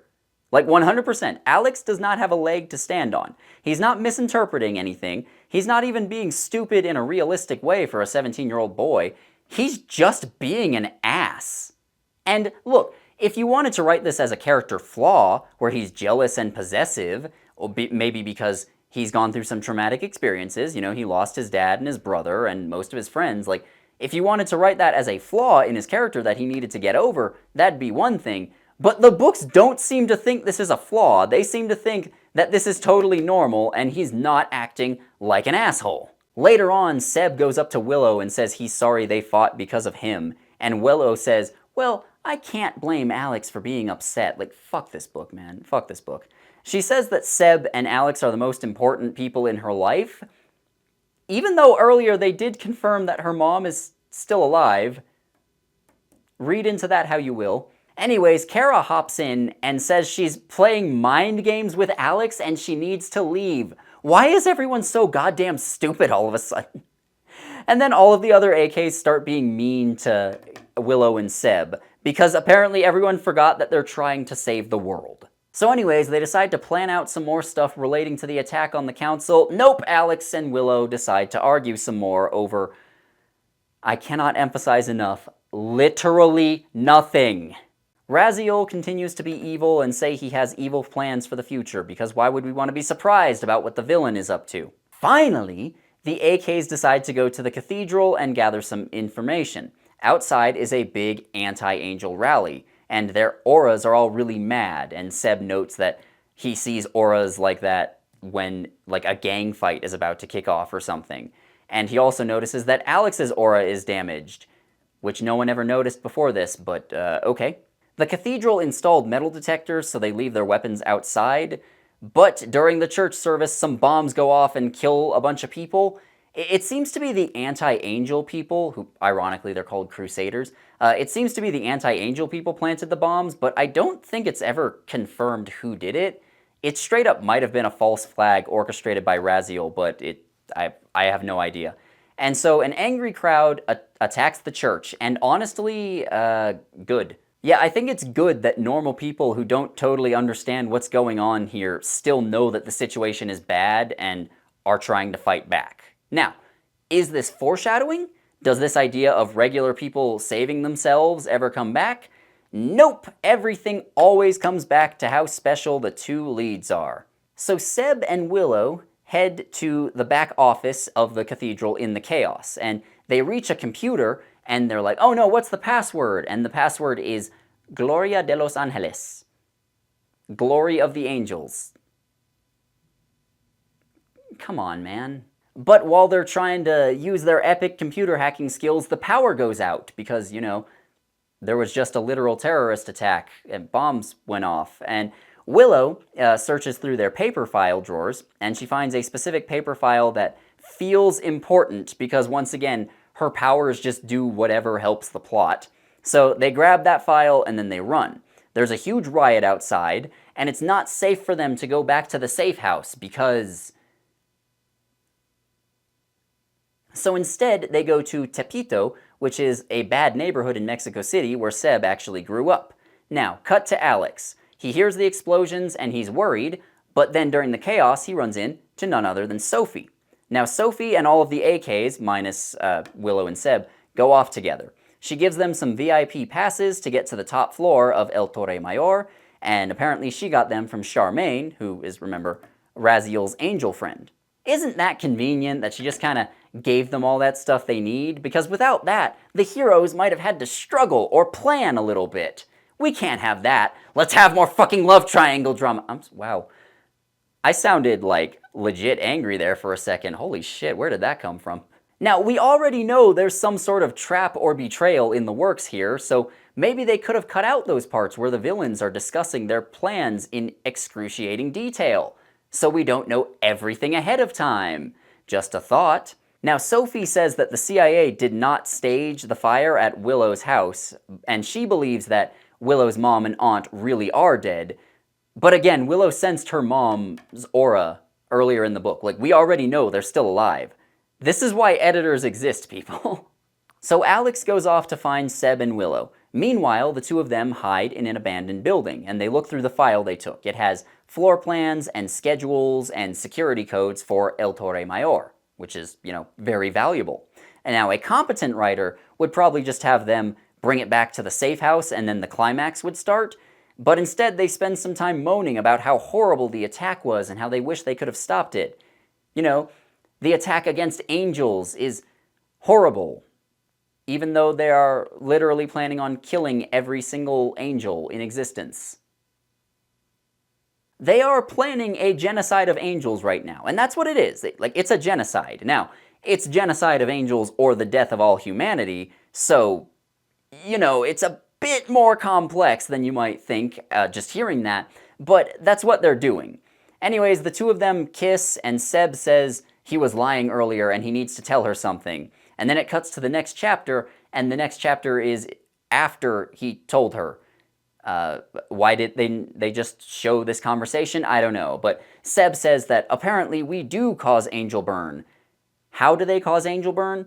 Not sure, but she is hurting Alex. Then they go back to the safe house, and I am very glad that we spent 30 pages on this whole fucking subplot. Now, Alex continues being an asshole and tries to start a fight, and then Willow tells him, truthfully, that she saw Seb in a dream before they met. This means that she obviously loves him forever and she needs to leave with him, and Alex just needs to be sad. And she couldn't tell him about the angel burn causing him to get hurt because... So even though he needs these two to save the world, Alex decides to make them leave because he's a whiny little bitch. So he's an idiot. This book's desperate attempts to make drama just makes everyone a jerk and everyone irredeemably stupid. Irredeemably. A little while ago, I actually did ask my audience how they felt about this. You can see the results of the poll here, and most of you seem to disagree with Alex's actions here, even completely devoid of context. Like, hey, Alexander, my man, my guy, remember how the angels killed your mom, and your dad, and your brother, and most of your friends? Like, do you think maybe you could set aside your issues with your girlfriend for just a few days so that you can get back at these guys? Or maybe you just hate angels so much that it gets in the way of your romantic feelings for Willow, and you might need to work through that. Like, that would be an interesting bit of character development, but that's not what the book's write. Alex is just a whiny little asshole. They do give Alex the file before leaving, though, and the information in the file matches what Sophie gave them, so that makes the entire cathedral sequence completely pointless. Look, the important part is that Alex and Kara kiss. Aw, isn't that sweet? Anyways, now Raziel kills Sophie, because her usefulness has passed. Like, yeah, you'd think she would have some way of, like, protecting herself or staying hidden or something, but Raziel just kind of shows up and kills her. That was easy. He also senses Willow's emotions, and he says that her heartbreak is tedious, and yeah, I fucking agree. So anyways, the council finishes putting down roots, which psychically connects all angels in Mexico City the way that they are psychically connected in their own realm. Because in their own realm, they can, like, constantly read each other's thoughts, but it's a little weaker on Earth. I don't know, again, it's not explained super well, but, like, now they're all connected the way they are back in their own realm. And Willow starts hearing Raziel's thoughts, and she learns about the evil plans and that if they kill the council, it will probably destroy the entire city, as well as every other city where they've put down roots, which is most of the cities. She finds the last bit of energy, Raziel's energy in her mind, and then she casts it out. And I just couldn't help but wonder how much better this would be if it was an actual plot twist instead of just being told to us ahead of time. You know? Just a thought. Now, Seb and Willow come back and they warn all the other AKs about this, and the other AKs are skeptical because...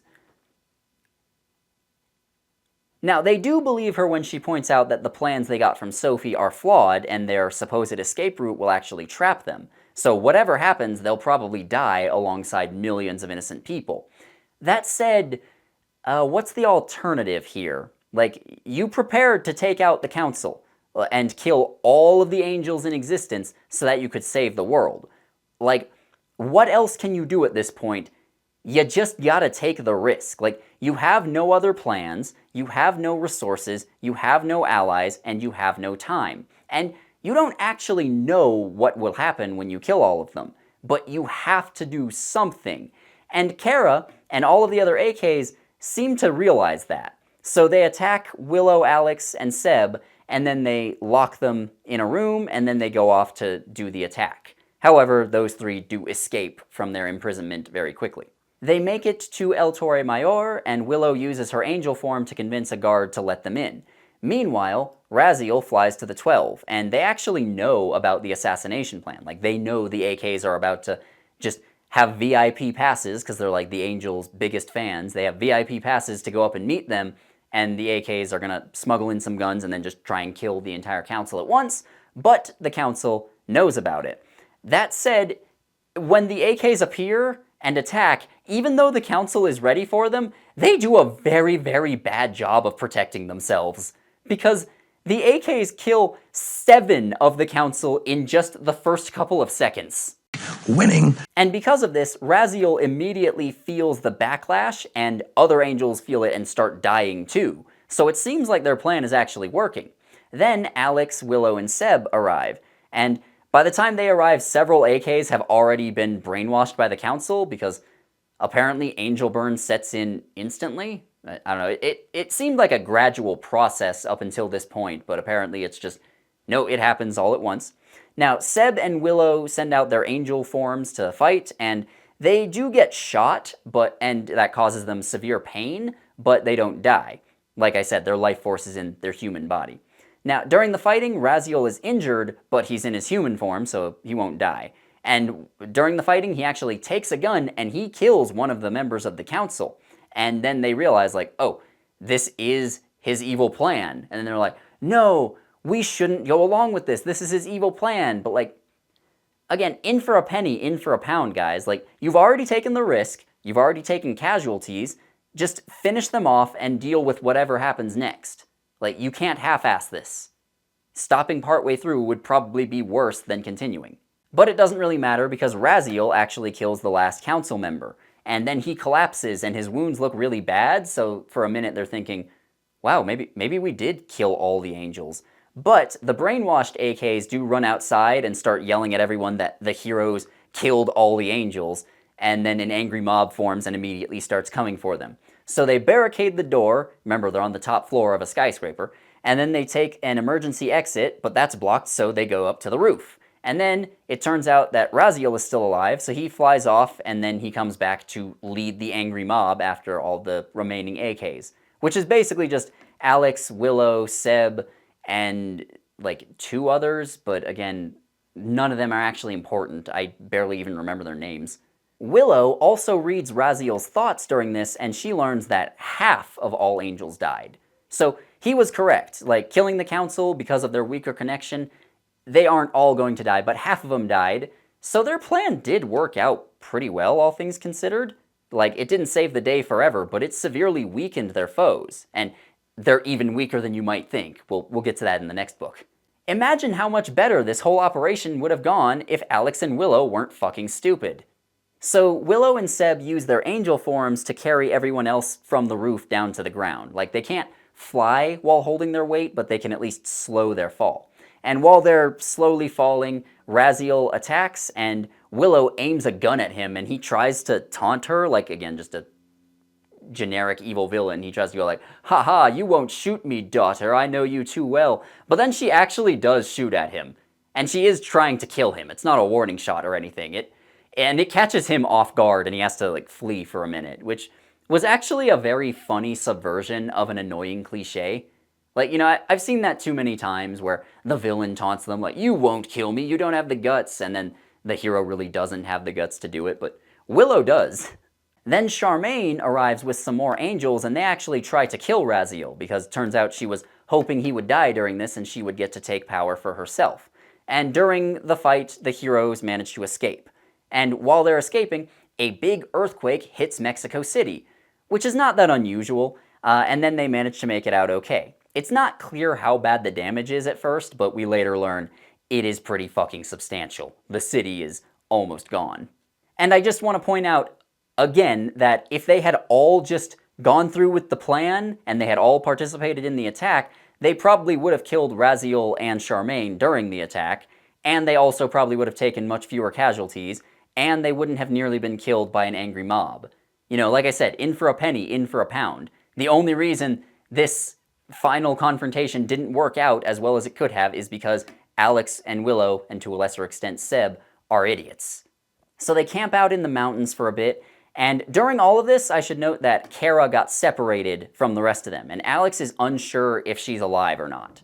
And they aren't sure what to do next, but Sophie gave him information about a hidden base in Nevada, and he says he's going to go there, and others are welcome to join him. He's going to start trying to find and train more AKs, and then they're going to continue fighting against the Angels. Willow and Seb won't be going, though, because it's not safe for her to be near him. She thinks she's causing him angel burn still. Like, just don't touch him. You know, for fuck's sake, just don't touch him. You can still be near him. Like, settle down. And now she decides to admit that she causes him angel burn. Like, before she was just pretending, like, I have to leave because I'm in love with Seb, and that totally makes sense, and there's definitely nothing else going on here, but, like, whatever. Now she says to Alex that she's causing him angel burn, and she says, like, look at your aura, it's damaged. And he's like, no, that's just from fallout.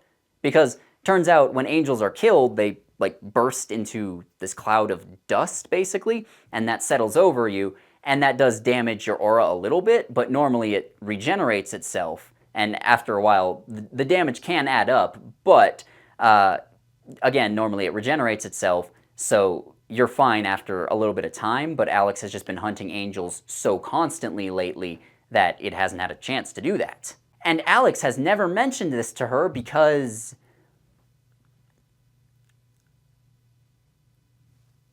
Alex also takes a moment to say that he doesn't care if being with Willow shortens his life because he might die tomorrow anyway, so what's it matter? And honestly, that's an understandable thing to say. So angel burn is not the reason why Alex is acting like an asshole. He's just an asshole. And I guess the two of them are back together now.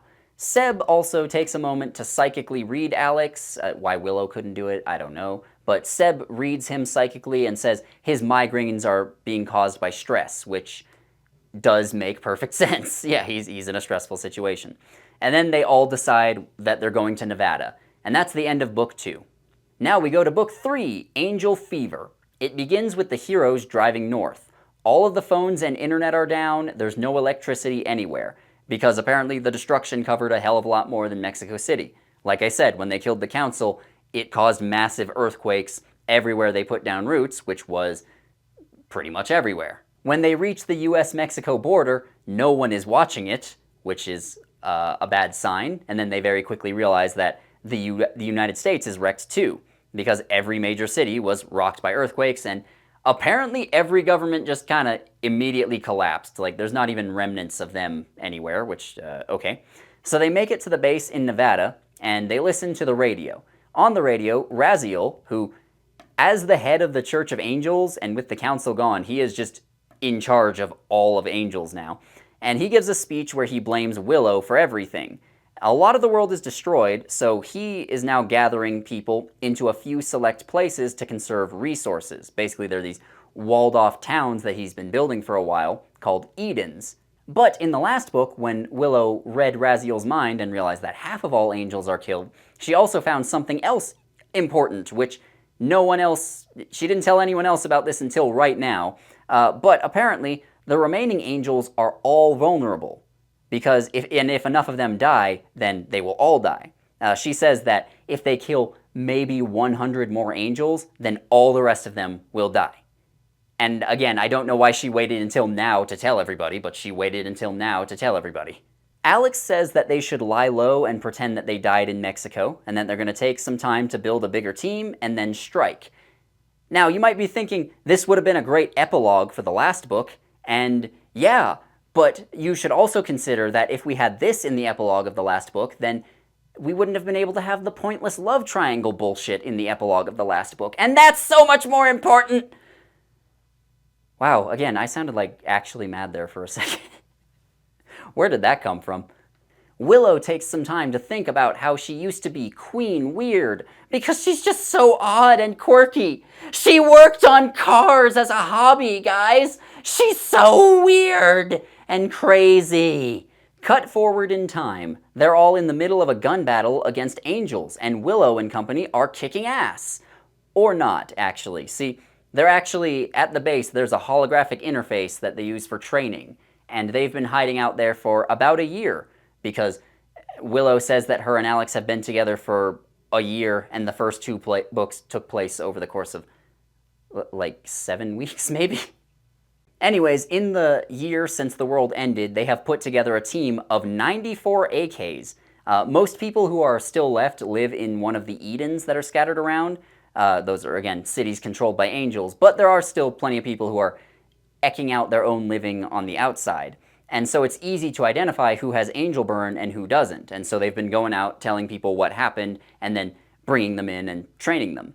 They say that in 2 months there's going to be a big celebration at Salt Lake City. Like they're calling it Founding Day for whatever reason. It doesn't matter. There's going to be a big celebration there. And a bunch of angels are going to fly overhead during the ceremony. So the AKs are going to come in, get into position, and then attack.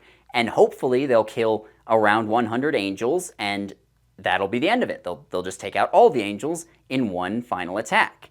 Now, I just want to take a second and say that you don't need to put everything into one big final attack. Wars usually don't work that way, authors. They mention somebody on the radio whose name is the Voice of Freedom, and he talks about how the angels suck and no one knows who it is. And the Voice of Freedom does come back up a few more times, but it's not important at all. Willow and Alex celebrate her birthday by lounging and looking at the stars, and then she senses that something will happen. She doesn't know what or when, but she senses something will happen, and her and Seb both feel something coming from the direction of Denver, and it might be the arrival of another wave of angels. So, her and Alex head out to investigate. Meanwhile, Raziel is in Denver, and he still suspects that the AKs are after him, even though they've done literally nothing. They have done no attacks on angels or anything for the past year. And he's doing something with the gate. It's not specified what, but he's doing something with the gate. He has a new lieutenant, who is his chief enforcer, named Bascal. Like I said before, Raziel has like a whole harem of human women that he's constantly rotating through and constantly adding new ones to and discarding the old ones. And during this scene, he is served by women who rest their heads on his knees while he watches old reruns of I Love Lucy. That's weird. They also mention that they're working on creating new television shows too, specifically ones about killing AKs because the AKs are all evil. Like, basically he's trying to set up a propaganda network, even though they don't really need one, but whatever. And he keeps thinking about Miranda, remember, Willow's mom, because it's clear that he's still attached to her in some way. And I just want to take a minute to say that while Raziel, yes, he is evil, this last book does give him a bit more depth. It doesn't make him sympathetic. He's still a deplorable person, but it gives him some more dimension. Because, yeah, he did care about Miranda back when they were together, but he was also, I guess abusing her is the best term I can use there. Like, he was feeding off of her life force and slowly destroying her mind. So there's clearly some conflicting feelings going through his mind, and he does seem to understand on some level that what he and the other angels are doing is wrong. But every time those thoughts start to bubble up to the surface, he shoves them back down. And on top of that, in this book, he is the only leader of the angels, but his position is very, very shaky, because it's his fault that half of them died, and they have never had leaders other than the council. Like, they don't know how to operate under a different leadership system, and they aren't sure how to live under Raziel's new tyranny. So Raziel is paranoid and always looking over his shoulder to make sure no one betrays him. Now, is all of this explored in as much detail as it should be? No, but it does make Raziel a richer and more multifaceted villain. So Alex and Willow reach the outskirts of Denver just as a big wave of energy is released. It's some sort of ritual that Raziel did. And they call it the separation because now the angels are no longer linked. And also a bunch more arrived through the gateway. Like, there's a bunch of angels that are still stuck back in their home realm because Raziel was convinced they wouldn't be loyal to him, so he just left them back there to slowly starve to death. And the rest of them just no longer have the psychic link that they're used to, which means that killing 100 of them will no longer kill them all. So now there are millions of angels all over the place and less than 100 angel killers. Somehow Willow and Seb, their psychic powers knew this was going to happen, but they only noticed it was going to happen when it became dramatically convenient. Basically, if Alex and the AKs had done anything sooner, then they probably would have succeeded in their plan. Like, they would have just killed the 100 angels and been done with everything. So after the separation, Alex and Willow kill a few angels, and the other angels don't react to them dying, which confirms that their link is now broken. And even though it's nighttime and they're out like in the woods, a soldier spots them and immediately recognizes Willow, despite it being nighttime, and she has different hair than she used to, and she's also been training for a year. You know, things like diet and exercise can change your appearance, but, you know, it doesn't matter. This guy immediately recognizes her, and they kill him, and Alex gets shot in the arm in the scuffle, but he makes it back to base okay. Now, throughout all of this, Seb has been in a relationship with another AK named Megan, because I guess he needed a consolation prize for not getting to be in a relationship with the super special main character girl. Anyways, Alex tells Seb that the angels are no longer linked, and Seb loses hope that they can win this, that they can do anything. But most of the AKs agree to keep fighting. Meanwhile, the angels as a whole are fucking pissed at Raziel. Because it's described as he put a piece of all of their energy into the gate in order to destroy their connection with one another. But they did not want that, and again, his actions did cause around half of them to be killed not that long ago. So some of them do try to kill him, but Pascal and the others protect him. Like, he has just enough loyal followers to keep the others in line. But even Raziel is kind of put off by being alone in his own head for the first time ever. Having a psychic link is intrinsic to what it means to be an angel.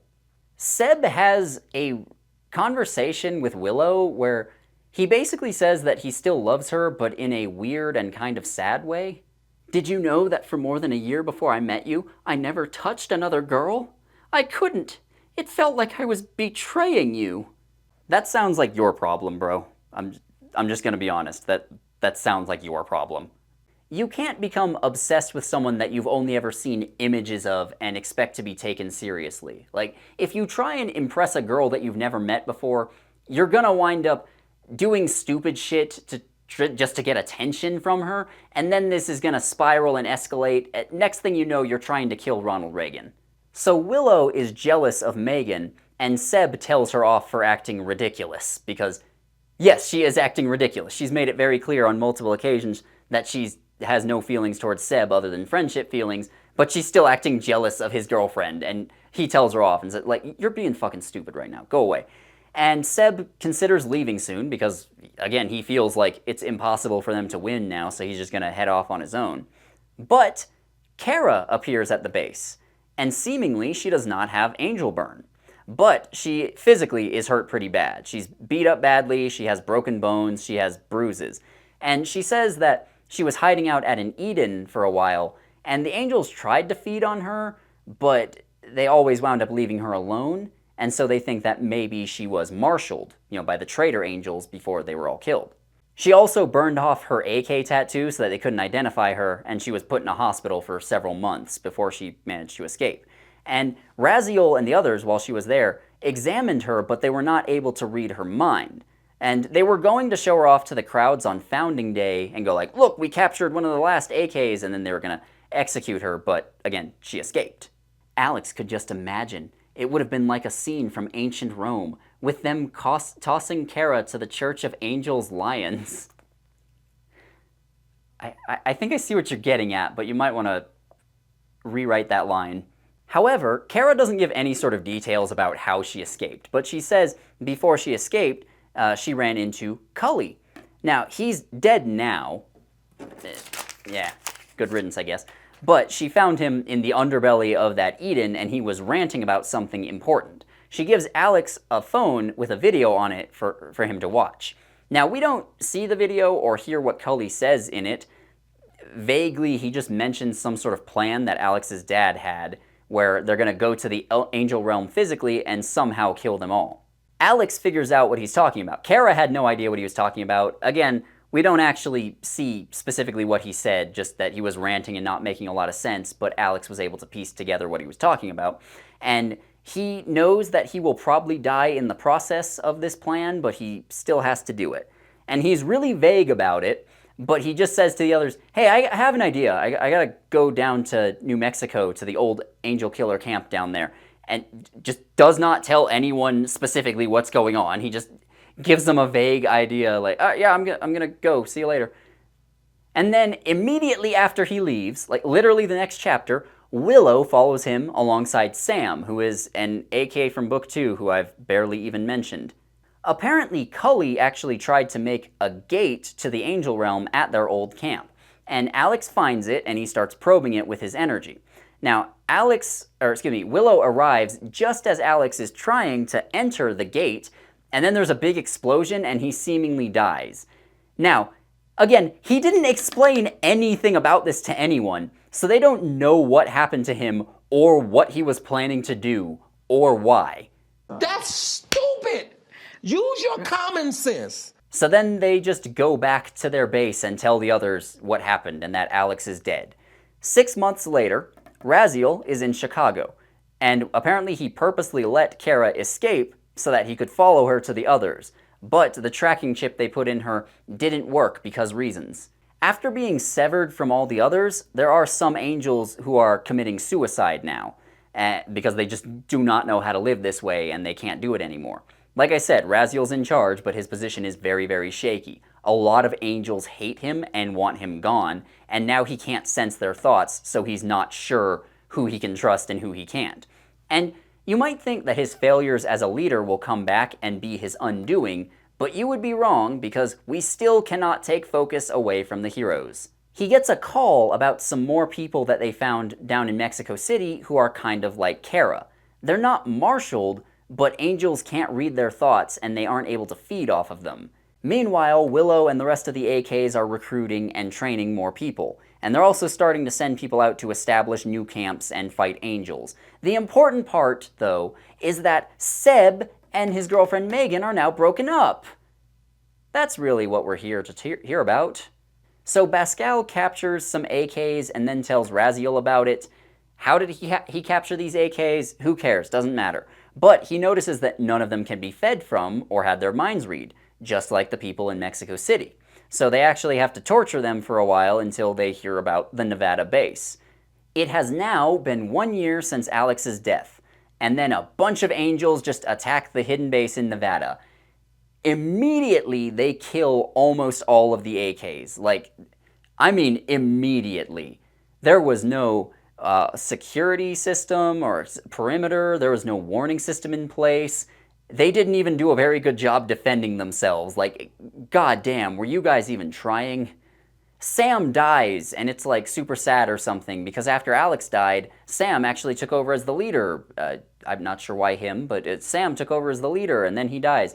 And then Seb and Willow manage to escape during the fighting, but while they're running off, they run into an angel who seems familiar, and Seb realizes after a minute that that's his dad. And his dad realizes the same thing, so he actually leads the other angels away so that the two of them can escape. And Seb's dad's name is Zaron, by the way. The two of them reach a truck, and then they drive off, and then the angels blow up the base behind them. Kara and a few of the others do manage to escape, but almost the entire team, like almost the entire small army they built up, is dead now. I am really glad that this book unceremoniously threw in a group of angel killers who we'd never seen before, only to unceremoniously kill them off. That was a great use of time. So they all agree to head out to another base that they had set up before in Idaho, and Willow thinks that she's very sad because Sam was killed. However, it's time for other plot stuff to happen, so she gets a vision of her father destroying the town of Pawtucket, and she decides that she's going to stop him. By this point, she's given up hope of winning the war and saving the world. She just wants to save her hometown. So she just leaves without even really saying anything to anyone except for Kara, and Kara is annoyed with her, which is totally understandable, but she just leaves, and then Kara and the rest of the AKs just walk out of the story. Yeah, they don't come back after this. However, Willow does reassure everybody that she'll kill herself if she gets captured to avoid giving up her friends. She manages to find a car and then hotwire it, and she also finds gas for it. And then she drives for a while. In Wyoming, she stops at a house for shelter during a snowstorm.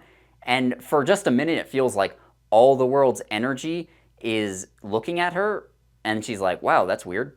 While she's there, she finds a better car as well as some food and medical supplies, which, hey, that's really convenient. And then she washes the dye out of her hair so that she can feel like herself and also make it easier for her to be recognized. Oh, that's stupid! Really stupid. And then Seb catches up with her and he says, hey, I got nothing else going on. I'm not going to let you be alone while you're doing whatever it is you're doing. So then they continue their trip east. Then we cut back to Raziel in Mexico. Apparently, in Mexico City, there are a lot of people who are just immune from feeding, so angels are starting to go hungry.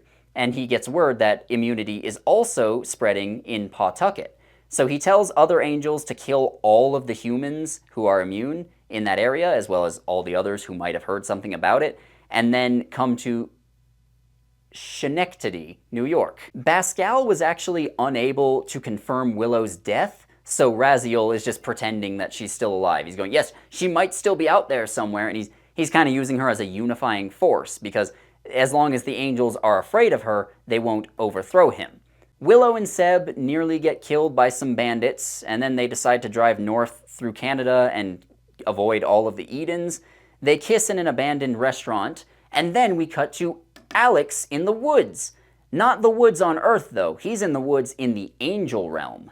There's a bunch of ghosts wandering around that he sees, and he's not sure what they are.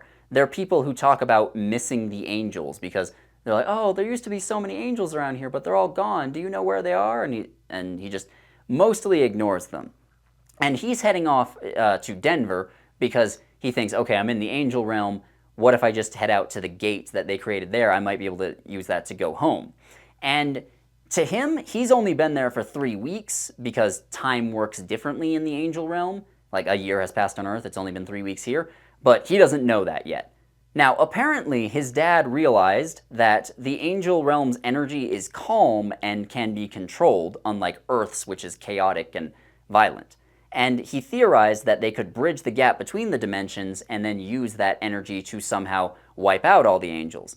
And Cully realized that, and he wanted to warn the angels about that possibility, but his mind was gone by that point. And that's what he was ranting about in that video that Kara had. And Alex couldn't tell the others about this possibility, this possible way of saving the entire fucking world, because...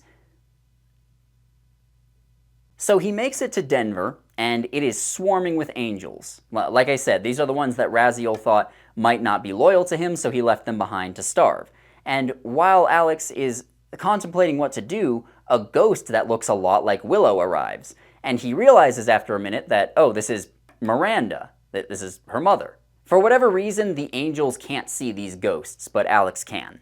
Miranda thinks that she's still 21, which is the age she was when Raziel destroyed her mind. But while she's talking to Alex, she slowly becomes a bit more lucid, and she says that Raziel is doing something nefarious over in Pawtucket. And Alex can't control the energy field of the angel realm because he's not an angel. Like, his dad's theory doesn't work that way. But Willow, who is half angel, and also has people who know and care about her in both dimensions, could control the energy. So Alex sneaks into Denver, he gets caught, and then he kills a couple of angels, and then he manages to escape. And then he finds the gate, and he activates it. And he's weirdly attached to Miranda throughout all of this. And in fact, right before he leaves, he kisses her on the cheek because he has some weird attachment to her. So the main love interest of the story has a weird connection to some magical facsimile of main character girl's mom. What is this Rosario vampire bullshit, man? I am not explaining that reference. It would take too long. Like, someone in the comments, I'm sure, will explain it. I'm not. That's too much of a tangent. But before he goes, Miranda says that Willow has to connect to the world's energy in Pawtucket. Why there specifically, she just knows that that's why she needs to do it. So Alex goes through the gate, and then he appears in the Denver Cathedral on Earth. And then he goes off to steal a car and go to Pawtucket. And at this point, he doesn't realize how much time has passed on Earth. He thinks it's only been a couple of weeks. I just want to take a moment and say that his entire journey in the angel realm was only one chapter. So now Willow and Seb are traveling. They argue about how she still loves Alex and he still loves Megan.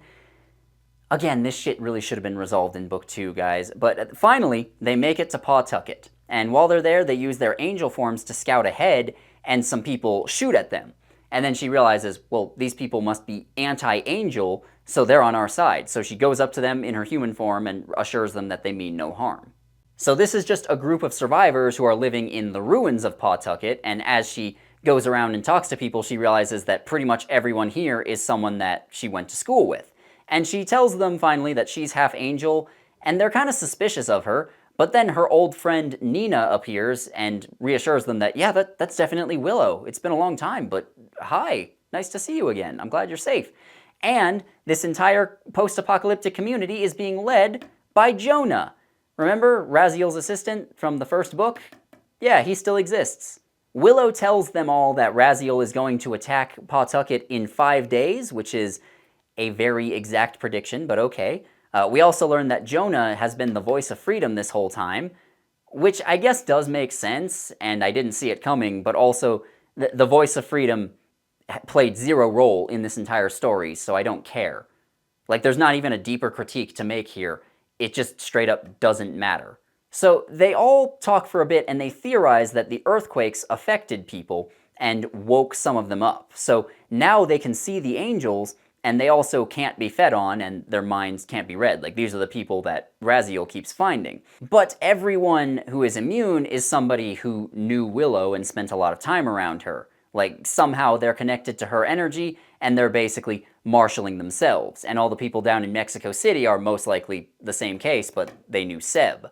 All of the angel killers that they, built an army of off-screen, they were probably immune too, but the angels weren't actually trying to feed on them in battle, they were just trying to kill them. They were just trying to grab their energy and rip it out of them, which, sure, okay, whatever. The angels can't affect their energy unless it's dramatically convenient.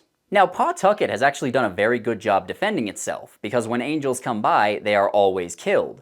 And you would think that they should have damaged the angels before the separation, back when they were still vulnerable. Like, shouldn't Willow and or Seb have realized that the angels were being hurt and that progress was being made?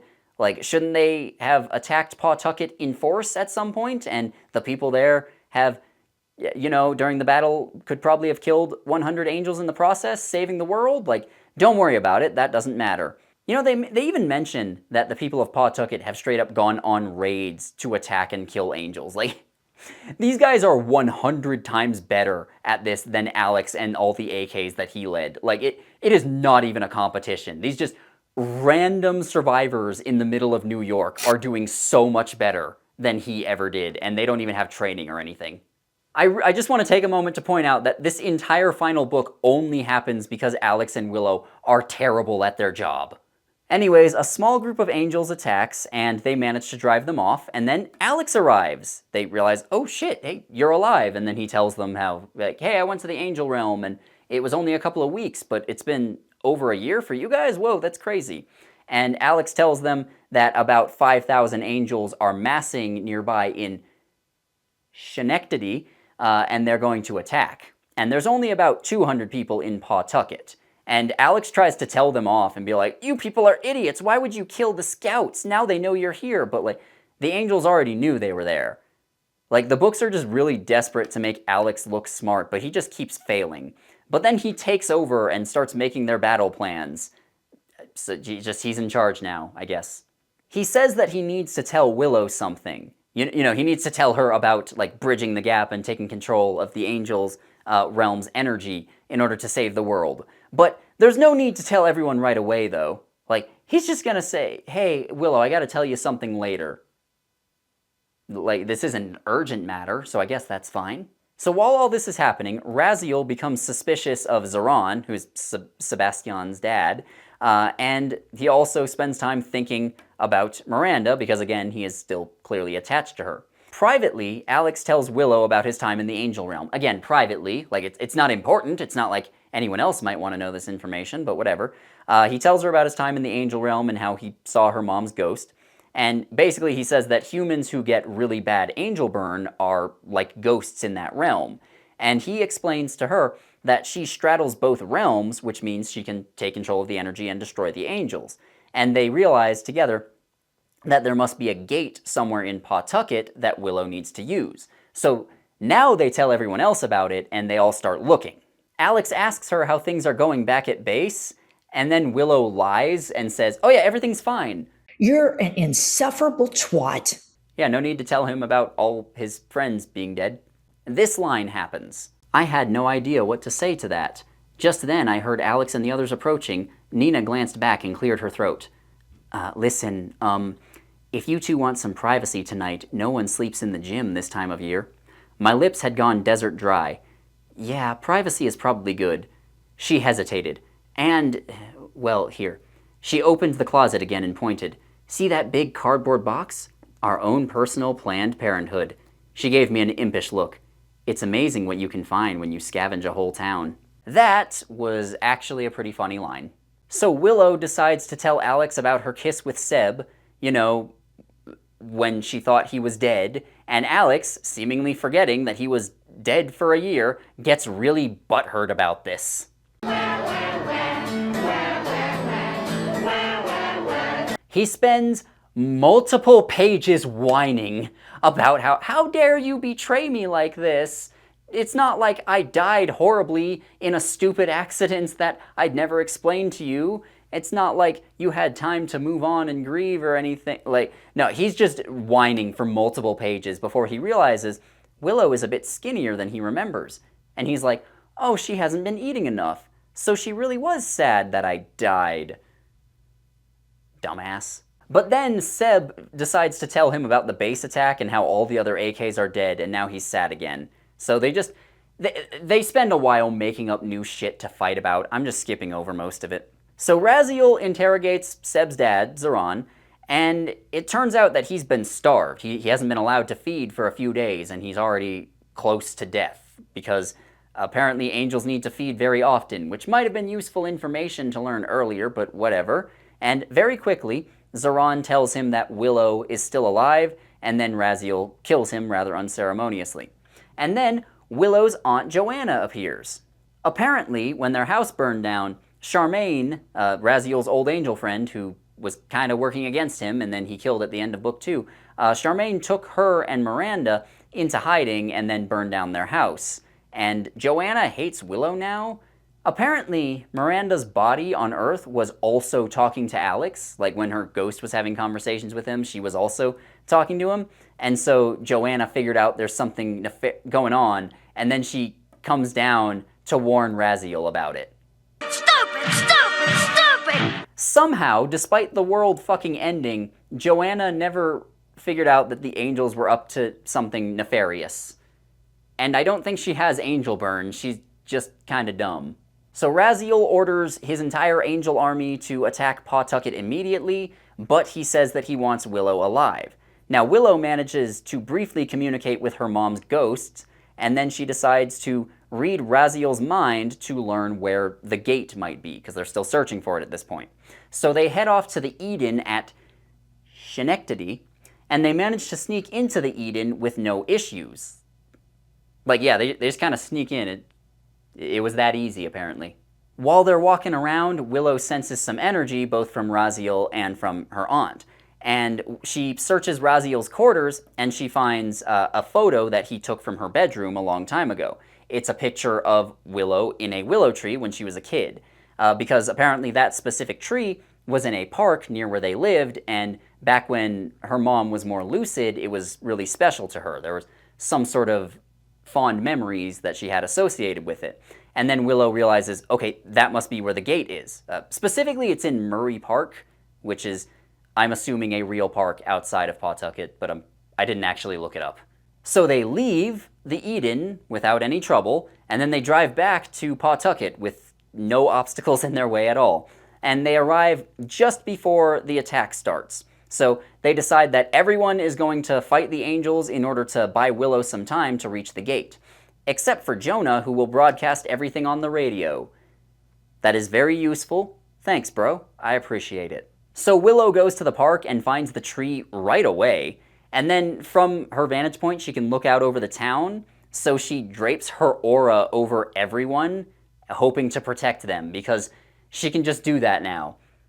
I can think of several other scenarios up before this point where that would have been useful, but okay. So we figure out that Miranda's ghost spent a lot of time near the tree in the angel realm, because that's actually where her and Raziel used to spend a lot of time together, and so that sort of created a hole between realms. It's also implied that Willow might have been conceived in that tree, which... I've never had sex in a tree before, but that sounds difficult and uncomfortable. So Willow bridges the gap between dimensions, and she uses Alex on Earth and her mom's ghost in the angel world to anchor her in each realm. Meanwhile, Raziel finds her mom's real body and reaches it, and he begins feeding on her, nearly killing her. And he tells Willow, psychically, from dozens of miles away, that he will spare her mother if she does what he says. He tells her she needs to change all of the humans' energy so that angels can feed on them without killing them, but they would still get brainwashed. And Willow is kind of tempted because she's like, no, I need to save my mom. But then her mom says, sweetie, you can't do that. She tells her not to, and then she dies. Like, Raziel kills her. That's stuck on my hand. There we go. She dies. Now Willow is determined, so she combines energy from both worlds. Now cut to Seb. The battle is raging around him, and everyone's aura is held really close to their bodies, so the angels are having trouble swooping down and reaching their aura. And we realize, okay, it's probably Willow's doing, where she put out that protective blanket over everybody. It's making sure the angels can't hurt them. Again, would have been useful earlier, but Seb gets wounded in an explosion. Meanwhile, Alex is holding off 1,000 angels by himself. I mean, only for a minute, but he holds off 1,000 angels by himself because he's just that cool. Willow manages to merge the energy of both realms, and then she creates some gates all over the world to suck angels back in. Then Raziel appears in front of her, and he's really angry. And he tries to attack, but she opens a gate, and then the angels that he abandoned in the other realm flood through and kill him. Like, very, very quickly. He's gone. And then, moments later, they're all sucked back to their home realm.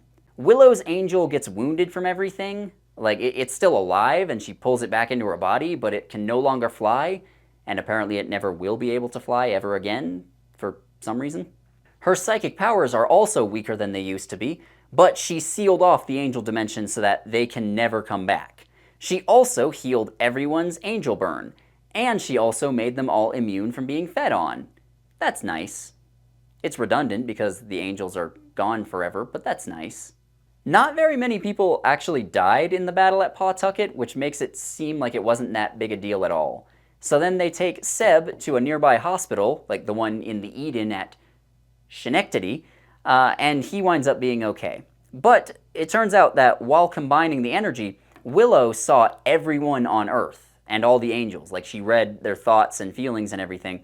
And so now she knows that there were other half-angels before them.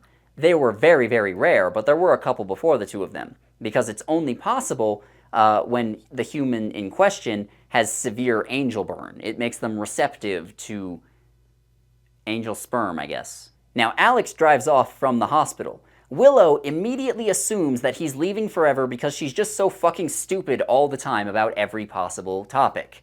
She chases after him for like 10 pages and asks people, where did he go? Where did he go? And he's literally just at the tree where she defeated Raziel. Like, he wanted to go see it. I'm really glad we spent 10 pages on that. So they bury Miranda, Willow's mom. I don't think it's ever actually confirmed what happened to her aunt.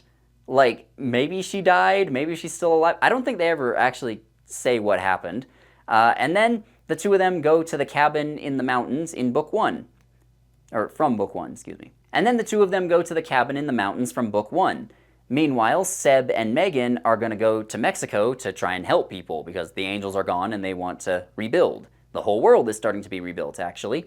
Meanwhile, the angels are all starving to death in their home realm, but Willow modified the energy to give them more time to figure out a way not to die. And Willow spends some time thinking about how she's such a good person for killing them all instead of killing them all.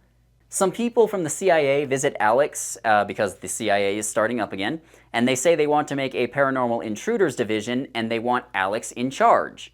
Shut up! That is so stupid! He is 19 years old right now, and he failed every time he tried to lead anything. Like, I think he'd be better off as like a consultant or an analyst or something, but it's a moot point because he doesn't want the position and he refuses it. And then he and Willow go off on a trip together, just the two of them. And that's it. That's the end of Angel Burn. So in conclusion, I would just say that was disappointing. You know, like for my best and worst of 2025 vid, I said that this book series was the largest quality drop, or it had the largest quality drop. And it wasn't amazing at the start, but man, the ending got bad. And not bad in an interesting way. Like, sometimes books, especially young adult books, will make bold decisions, and those bold decisions won't quite work out, so they just come across as ridiculous. But I have to respect them for trying. This series, Angel Burn, didn't make any bold decisions that didn't pay off. It just actively avoids taking the path that makes sense. Like, it poses some interesting questions, and then it actively steers out of the way and doesn't answer any of those questions. For example, how does Willow go about her original ordinary life while being a psychic? Like, she can see memories, she can see people's futures, and she does psychic readings on people. She knows she has these powers, but somehow that doesn't affect anything. She's only weird because she works on cars! Imagine if, instead of all that, she actually used her powers in a useful way before the beginning of the series. Like, what if she was a very cold manipulator of other people because she just knew their thoughts and feelings and told them what they wanted to hear? Or what if she was afraid of her powers and suppressed them? She could do things instead of, you know, doing nothing.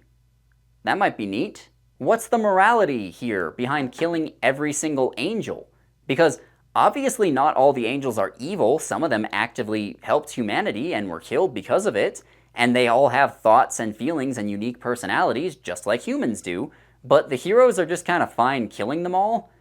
And I think the author realized that at the last minute, which is why they don't all die. Like, there was just an ass pull out of nowhere because Willow's powers are never explained, but she just kind of sends them all home because she can do that now, and then gives them a chance to make sure they don't all die.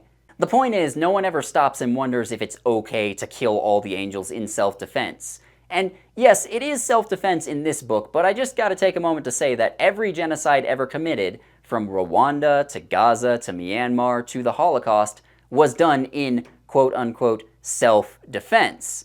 So maybe don't write a book that justifies that mindset and then never acknowledge it, eh?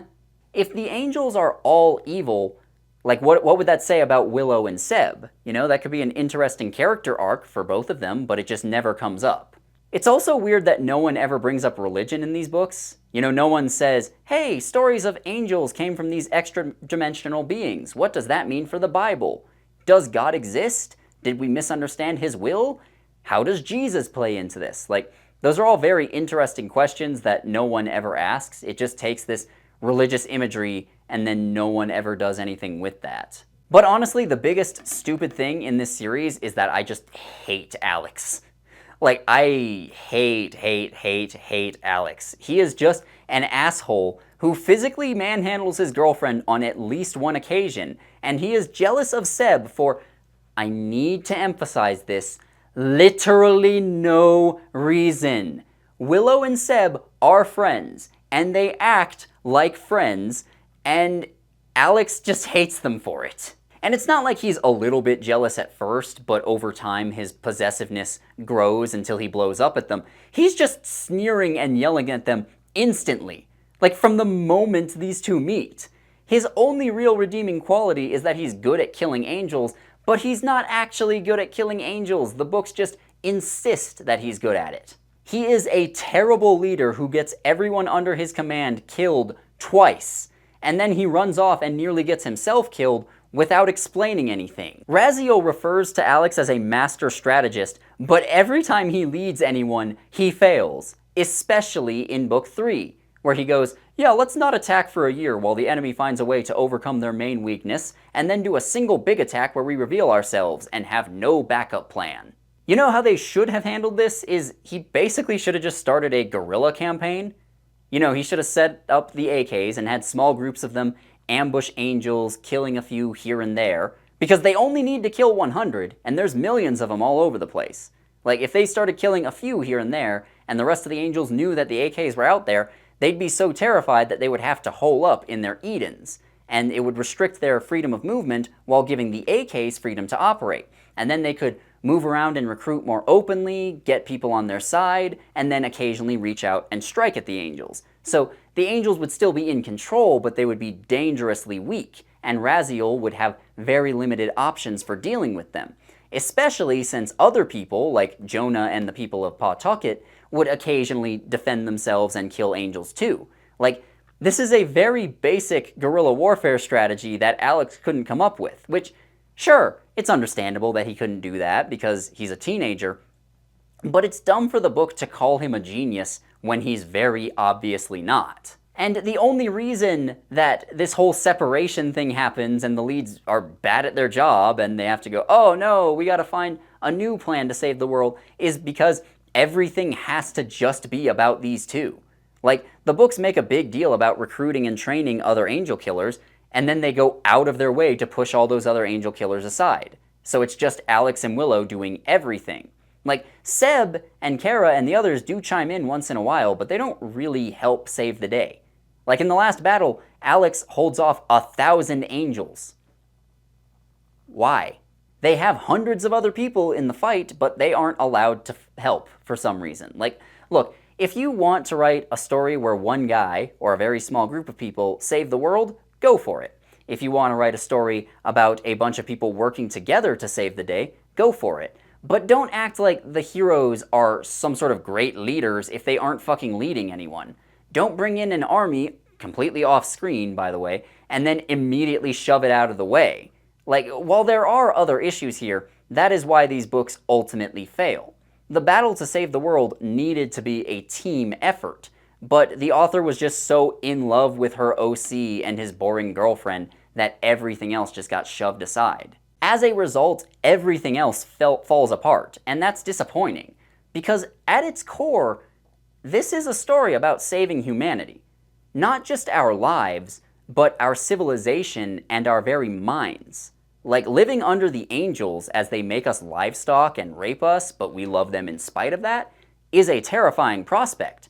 And that one pillar stands tall. Like, it's trying to hold up the rest of this nonsense, but it just doesn't work. And that's a pity, because I so easily see how this could have been great. You know, sometimes with bad books, they're just kind of a wreck from the beginning, but I very, very easily see how Angel Burn could have been great without even changing that much, and it's just nowhere near that. And sometimes that is the greatest tragedy of all. So what's next? What will my next very brief summary be?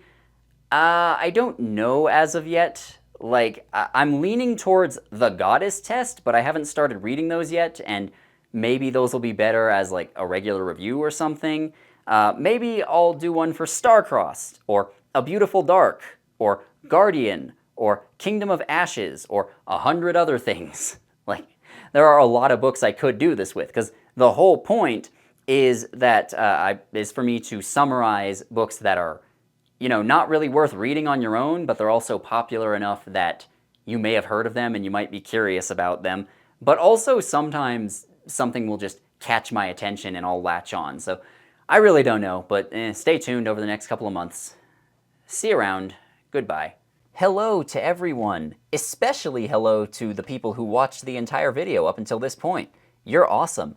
These names you see on screen here, these are my patrons. I want to give a special shout out to my $10 and up patrons: 3 Cat Day, Arthur D. Gonzalez Martin, Brother Santodes, Carolina Clay, Chaotic Entity 1, Chris Goldap, Lexi Delorme, Lord Tiebreaker, Michael and Katie Hake, Mr. A5013, Proscriptions of Dwojang, PsychXS, Toa Michael, Vey Victus, and Wesley. I could not do this without you guys. You being here really does mean the world to me. If you want to get your name on here, consider donating to my Patreon. It starts at just $1 a month. You can also become a YouTube channel member, or check out my merchandise store, or go over on Cameo and buy a shout out from me. Or if you don't feel like doing any of that, you can always just rate the video and comment on it, and subscribe to my channel if you haven't already. Did you know I have a second channel, which I haven't uploaded to in a while? Because I have one of those too. Anyways, yeah, see ya. Goodbye. There's no way to say goodbye here that doesn't sound awkward, but goodbye.